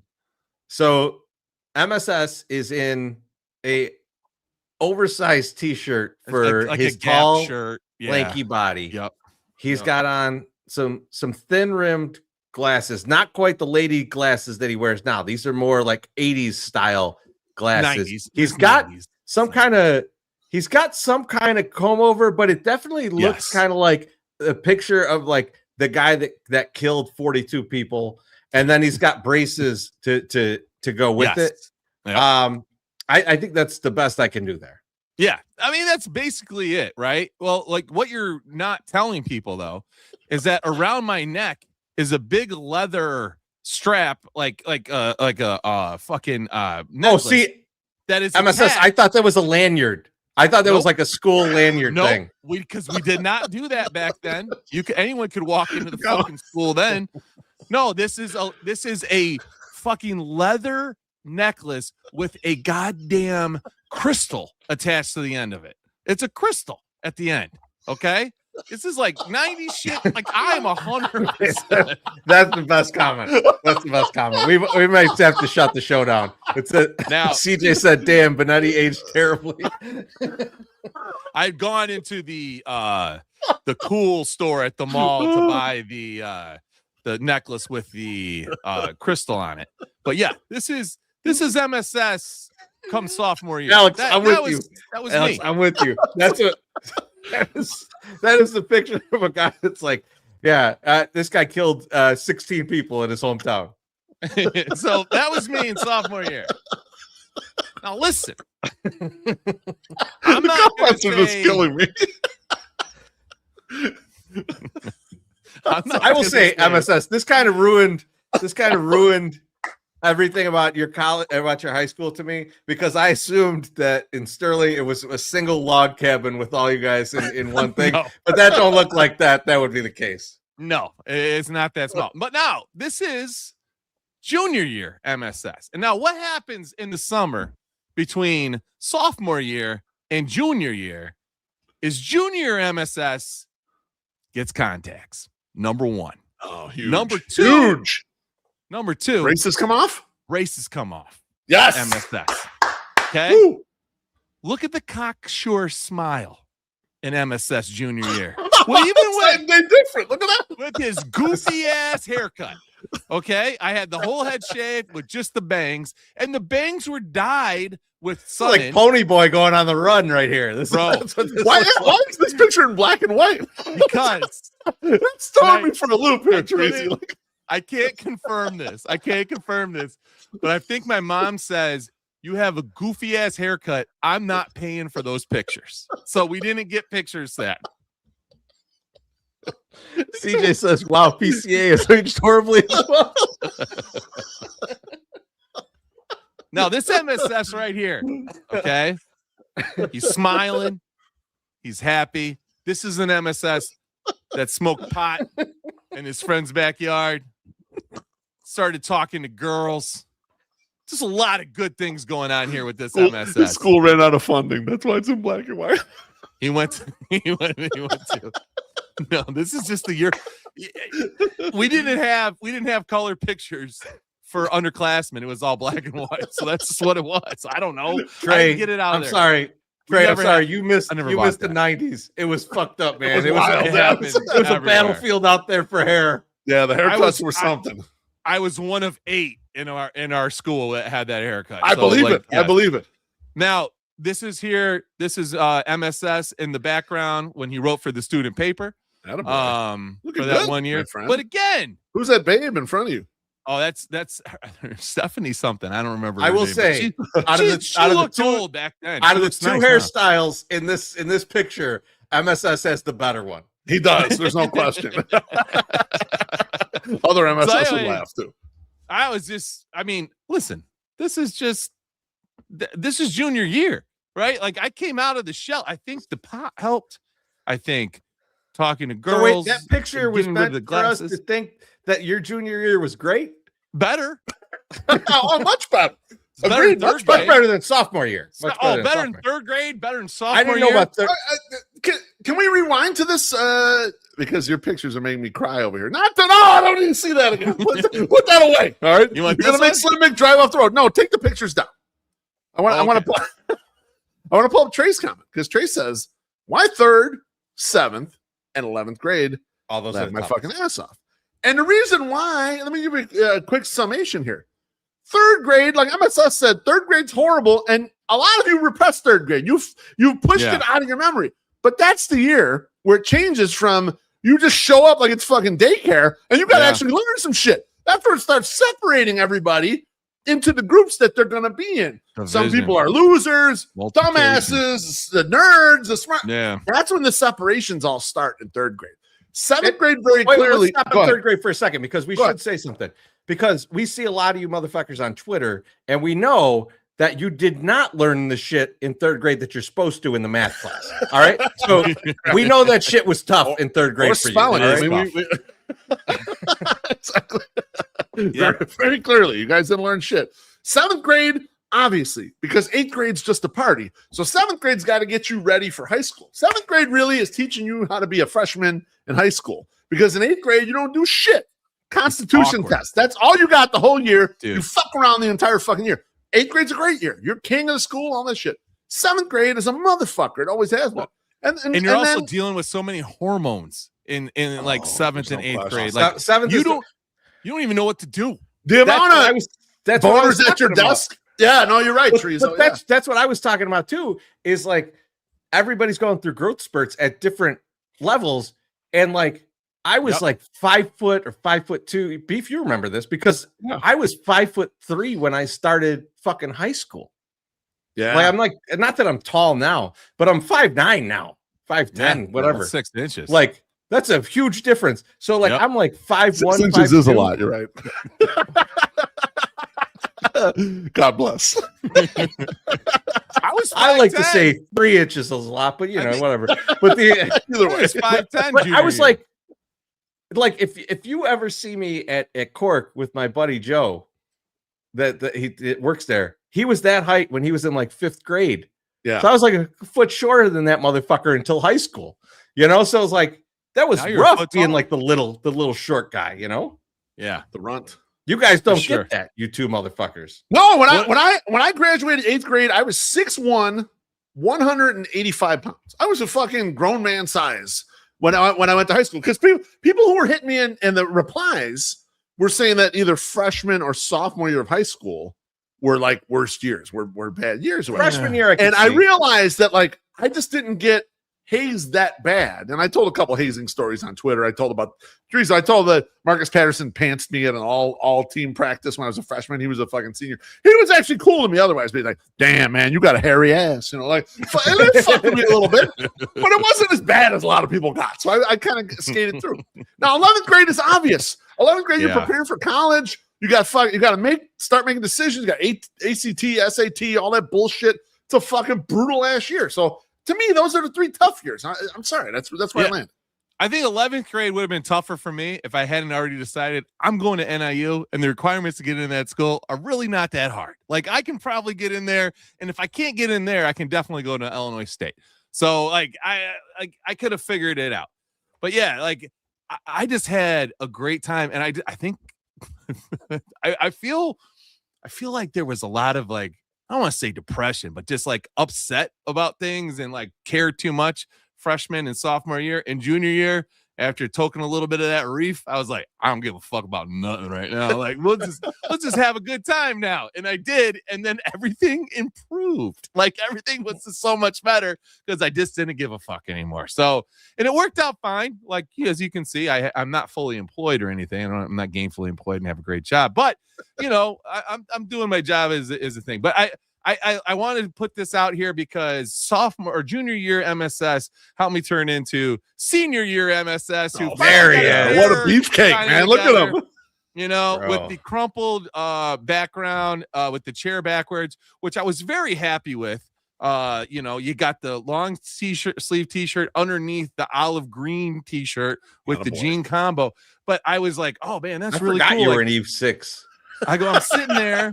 I'm sitting with my hand on the chair. Public like, school, they can wear anything, Teresa. You know, you're sitting backwards and everything. And then when you get into the yearbook, about 7 other people had that same photo. So it wasn't very unique. And she just threw it in there. I was like, okay. But yeah. I was, that was 3rd grade's definitely my worst time. So that's my last call. I just wanted to show what that, why the I'm glad at the end there was okay. I'm glad at the end there you talked little drugs. Oh, you know, because that fits really well into my last call. And we're gonna put up this poll. See, we're gonna test this out. We've never done this before. Let's do it. This is a poll that you could do in the thing. So you got to put what number. You just in the comments put the number that you want to choose, and hopefully everybody can see that. But the poll question is the best name for the Penn State drug kingpin.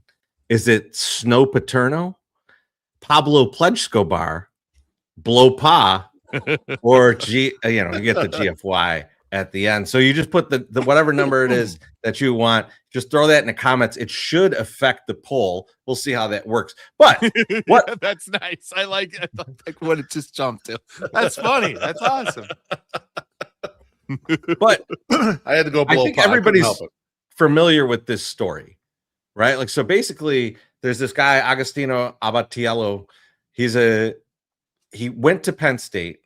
While he was there, he and a couple other guys started making runs back to his hometown. I think he's from New Jersey-ish area, and they were going to Newark, getting some cocaine, bringing it back, selling it on campus. And then it started to ramp up. And this became something that the frats that they were involved in started to run as a Snowdusky is good. Snowdusky is good, but you're fucking wrong, dude. That's wrong. I did retweet the person that goes, "This is definitely the worst scandal that's ever hit Penn State." Right. But they start selling cocaine, and it starts to ramp up, and now they get to the point where they're buying like kilos of cocaine. The guys that are running this are now out of school. They've already graduated, and they're running a cocaine business on the campus of Penn State. And they're going back and forth to Philadelphia and to New Jersey and New York and getting cocaine, bringing it on campus and selling it. And this is a sensational story, obviously. My thing is, it really shouldn't be a sensational story. I get that it's like this guy's selling coke on campus and all this and whatnot. But when you start reading this story, there's like maybe in the whole multiple years that this went on, maybe like 10 kilos of coke, which is not like nothing. Right. But like you hear about boats rolling in with like, yes, 2 tons of cocaine, right? And they're like, how could we ever find these guys? Right. And it's like, okay, you were selling coke at college, didn't like you move 10 keys. That's a lot for selling at college. Right. But it's also like that's nothing in comparison to what happens in a major city. And like every story I keep hearing is like they were the biggest cocaine dealers in, and I expect Pennsylvania, the Northeast, and it's like State College. I was like, I could move there for 3 months and become that. That doesn't seem like a huge thing. And like, I'm not trying to say what they were doing was right. I'm not condoning this. I'm not telling you should use cocaine. I've never used it my entire life. It's not my thing. Missing out. Not my kind of thing. But I also feel like this is kind of a nothing. And like, it's the biggest news story ever. And I can only think 2 things based on this. And I want to get your guys' opinion on the second one. The first one is, I kind of feel like it's a nothing because they were extremely fortunate that nothing bad happened, right? There weren't like crazy fights that broke out of this. There wasn't one like a kilo that came through with fentanyl in it and killed a few people. Like none of that shit happened, right? So like, I think some neighboring gang came over and fucking lit them up. Right, yeah, like that. Right. Yeah. I think that's extremely fortunate, and I think that's part of why, to me, it's not as big of a story. It's not as crazy. Yeah. But my second one, and this is the question, you guys: if the market is lucrative enough for a fucking accounting major to become the biggest coke dealer in the area, you know who you are, and you know who you went to school with. That's true. Boston. If the market's big enough for that guy, and you've seen the pictures of him, to become the biggest coke dealer in a city, we'll call it a city, shouldn't they just legalize this shit? Because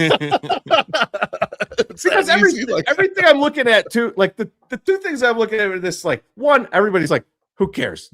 People do coke on every college campus. Yeah, that's true. And then the other one that I was just thinking about personally is like 10 years ago, this would have been a weed story, and we would have been like, oh my God, this is crazy. Right? Yeah. So he sold 2 pounds of weed on this campus. And it's like, now it's legal, and you're like, oh, what?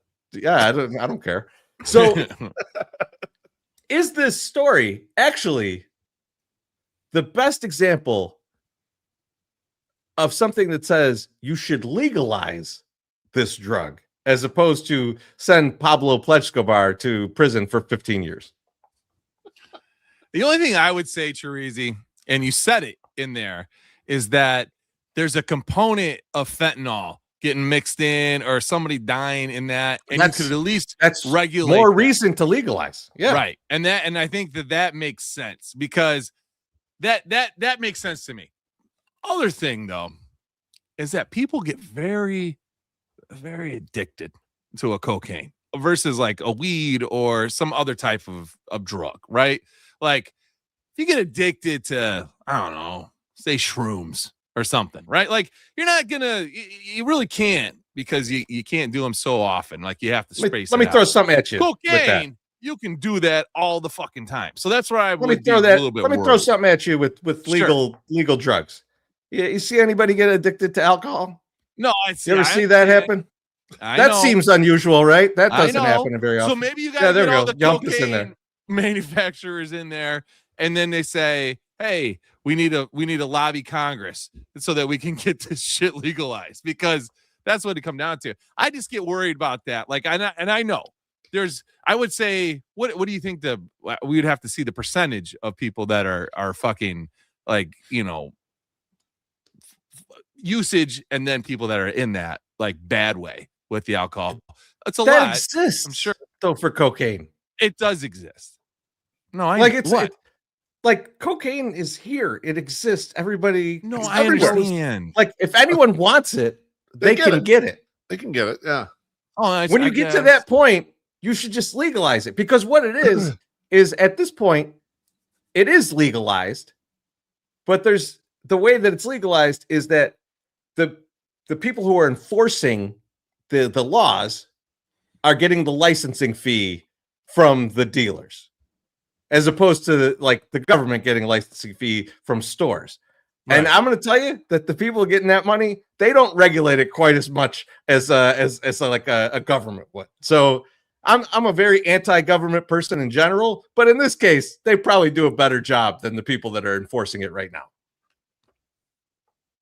All right, Beef, I'm sure you have an opinion. I do, and while I agree with you, Chorizy, it's not going to happen. Here's why it's not going to happen. Two points. Number one, anytime you legalize a drug of any sort, it becomes a lot more expensive, and I think there are just too many people who want it. Too many people who consume large quantities of it that wouldn't want it to be legalized because they don't want it to become more expensive.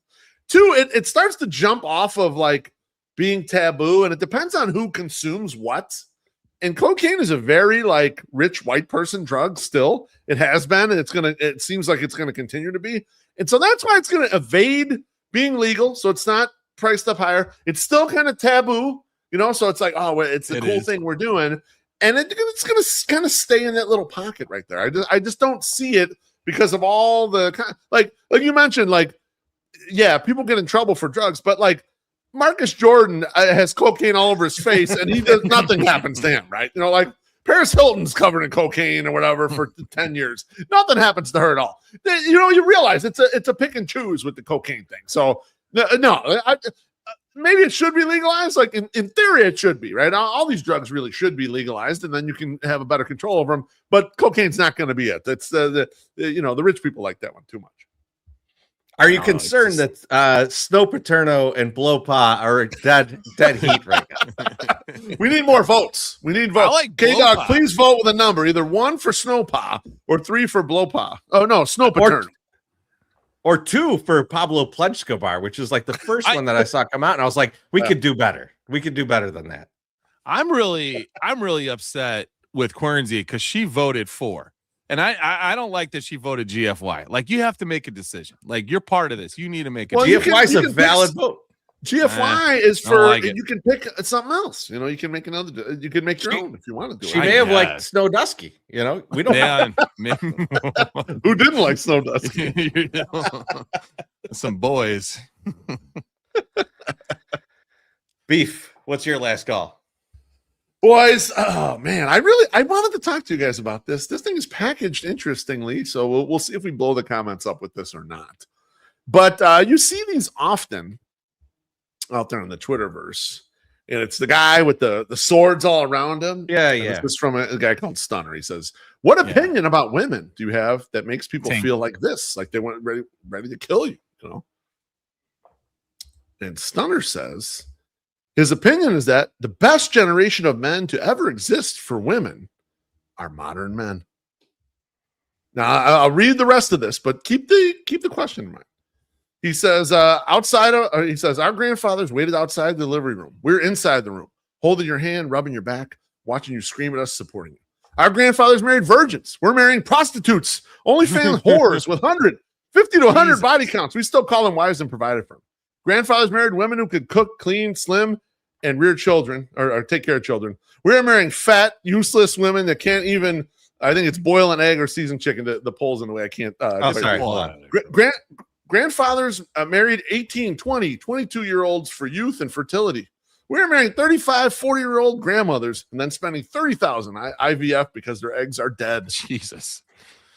We bent we bent the rules for you. We destroyed every tradition for you, and it's still not enough. Our fathers did 10% of what we do and got submissive, loyal, grateful wives. We do 200%. You get the most entitled, selfish, lazy, mentally unstable, ungrateful, masculine, disrespectful wives in human history. Our fathers were right. They knew exactly why you can't give freedom, modern women too much comfort and freedom. Y'all don't deserve good men. Now, that was packaged in a strange way, but let's get back to the original question. Is this the best generation of men to ever exist for women? Our modern men. What do you guys think? MSS, well, you first. You couldn't have given a worse summation of it. Man. That's why it was so perfect. That's why it was perfect for that question to go way off the rails right there. Are we the best for modern women? Are we the best? Right? Are modern Best men generation? the best for women ever? The best generation of men to ever exist for women are modern men. Is that correct or incorrect? Oh, I think they thought we would be, right? Like, I think they thought that this would be the thing, right? Like, they're like, no, I need you to love, like, to be more compassionate, to have some more empathy for me, and this, and I'm gonna say it. There's a lot of guys that are fucking bunch of basic bitches out there. You need to have a little bit of an edge. You have to be kind of a little mean. I don't think that this is what they wanted. It's gonna return. It's gonna return hard, and people are gonna start being before like it's just gonna go. It's gonna go backwards at some point too. It might already start. But like I don't know. I don't think so. I think that they thought they wanted this, but I don't think we're necessarily, or some of these new kids are the natural ones. Being too compassionate and too empathetic is not the best thing. No. Mrs. B. Yes, I love coming home to a home cooked meal tonight. There's some madness here. Go ahead, Teresa. I will say. Well, I will say yes. I think it's obvious that it's a yes answer. I don't think it's for the reasons that fucking maniac put. Well, that's the thing. Yeah. I wanted to throw all that in there because it spices it up, but it's a very basic question. I think it's. I mean, like, this is the kind of thing where it's like, is this the best White Sox team I've ever seen? It's like best in the last 3 years. Fuck yeah, like it's that the previous generations did such a shitty job that it's kind of easy to be the best, right? I think there's more gender equality now than there was 20, 30, 50, 100 years ago, right? Like, I was just watching something where I think it was Vegas Matt was talking about seeing some old commercial where it was like telling the woman how to prepare for your man coming home. He doesn't want to hear about what happened to you today. like that kind of shit that existed like not that long ago. In our lifetime. Right. In our lifetime that existed. Like our parents, the shit that was on TV about women when our parents were kids is fucking wild. Like, so I would say yes. I'd say we still have some work to do. but yes, by a fucking country mile, man. Yeah, like agreed. Like, I can't think of a time in human history when men and women were more equal that we know of, right? Like that we're aware of. Correct. Yeah, that's a good call. Yeah.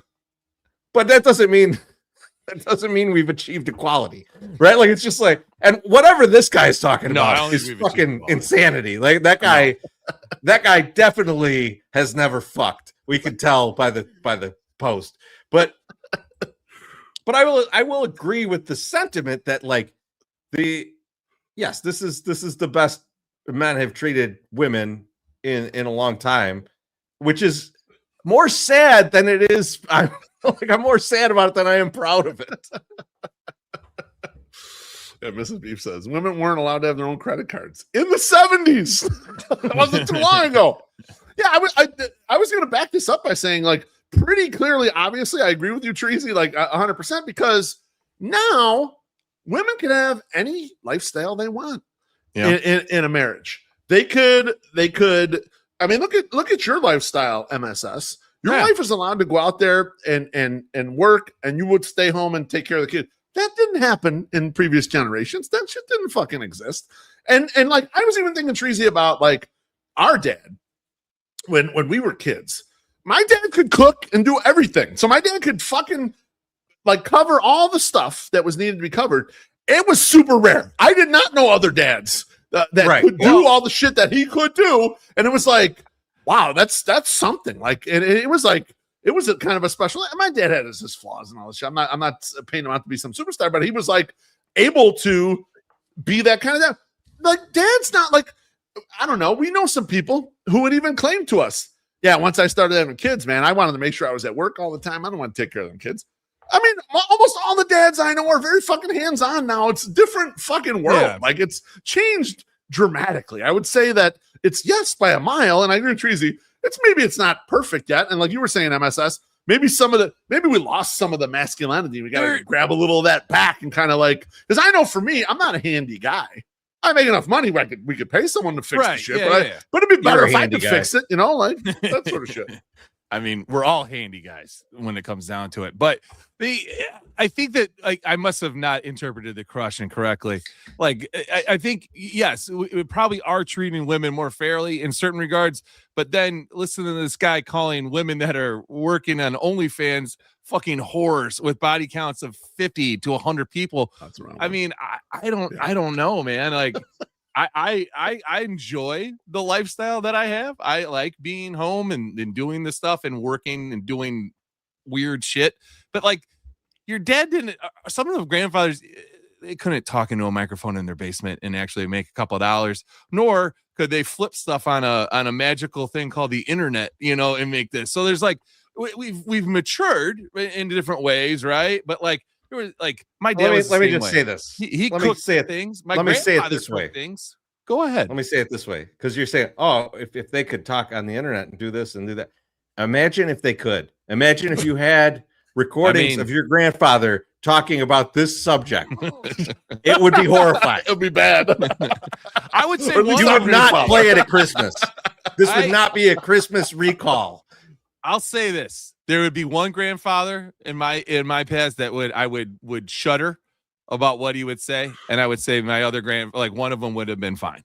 Like he was much more mature, but he was also a cook. He cooked. He would grill. I mean, I never saw a woman in my life pick up a grill, like, or go out and use the grill. Like, it was always dudes. You know, we were always the grandfathers, uncles, the dads, right? And my dad cooked too, and also ran a business and was involved in everything, you know, outside and stuff. But like, yeah, no, you guys are right. Like, this is probably the most fairest they've ever been treated. Yupper says, guy who wrote that's probably an incel. I mean, why are you booing him? He's right. 100% an incel, though. 100%. Yeah. His first sentence was good. Like, that's. Well, you made a good point to start. The delivery was a little. I've seen a lot of movies that you're like, oh, this is a good premise, and then you're like, yeah, this is fucked up. A drink from Yump. He says, MSS birthday yayo. Oh, thank you. Oh, hello. God bless. It's been a lot of years, but yes, sure, Jan. At least 5. All right, Beef, you got anything else from the Andrew Tate library that you want to talk about? What I like is how much you hated the delivery, but then you're like, yeah, the guy's right. the first sentence is correct. First sentence is right. The rest of it's a little. He drew it out in a weird way, but we had to get to that point. So, okay, no, the rest of it's the ramblings of a man who has fucked a couch. That's it. Andrew Tate library. Well, it's time for thank yous and GFYs. BeefLoaf, who are you thinking? The poll in the corner is just haunting me. Look, it's still tied, I believe. Pablo's got no votes. I will. That's the one that I saw. I would like to say happy birthday, MSS, one Thank final time. Cheers, my friend. And it was great to meet John Cocktoastin, aka Kevin, when we were in Vegas. We messaged him. We were going out there, say, hey, you want to meet up? Would you like to, come hang out? He's like, yeah, let's watch the Sox game. He had some stuff going on Saturday. We got like, okay, Sunday we'll watch it. And so we reached out to him. He came out to the Aria Sportsbook. We hung out, watched the game. We even hung out afterwards. We were having some beers, shooting some shit, Awesome, So it was like great to meet another Sox fan who lives in Vegas. That was very cool, fun times there. So awesome to meet you, and we'll hit you up again. We're out there in December. Nice. MSS, who you thinking are GFYing? I'm just thanking all the people that took time on all of the social media platforms to wish me a happy birthday. I tried to respond to everybody on Twitter, but they kept coming in. I did not respond to many people on Facebook. So that's on me. It's not you. I appreciate it. I saw it, but I'm probably not going through all that. And next week, I will be doing the GFYs to all the Chicago drivers because I start back as my job and taking the girls to school. I will be fighting on the 9094 every day to pick up my daughter and her friends. So I will be GFYing people then. But you have one more week to get everything correct and start doing the things that you're supposed to be doing. Chorizy, who are you thinking of GFYing? First off, thank you to everybody who's bought a Fuck BeefLoaf shirt. We need as many of those in circulation Yes, sir. as possible. Beef, I'm with you. Thank you for John Cocktoastin meeting us out there. That was awesome. Thank you to our guy Tony C for coming and meeting us out there. That was awesome. Great time. And just to kind of thank you to everybody who's stuck with this podcast for 3 hours and a lot of maniac talk. But the biggest one here, happy birthday, MSS. You're a fucking guy. Oh yeah. Appreciate you. Let's get a little drink to MSS. Cheers. One last taste. We're gonna have a great weekend this weekend. We are. Sweep the fucking Mets. Whoop up the Mets. Go. Fuck them. Cheers all. Cheers.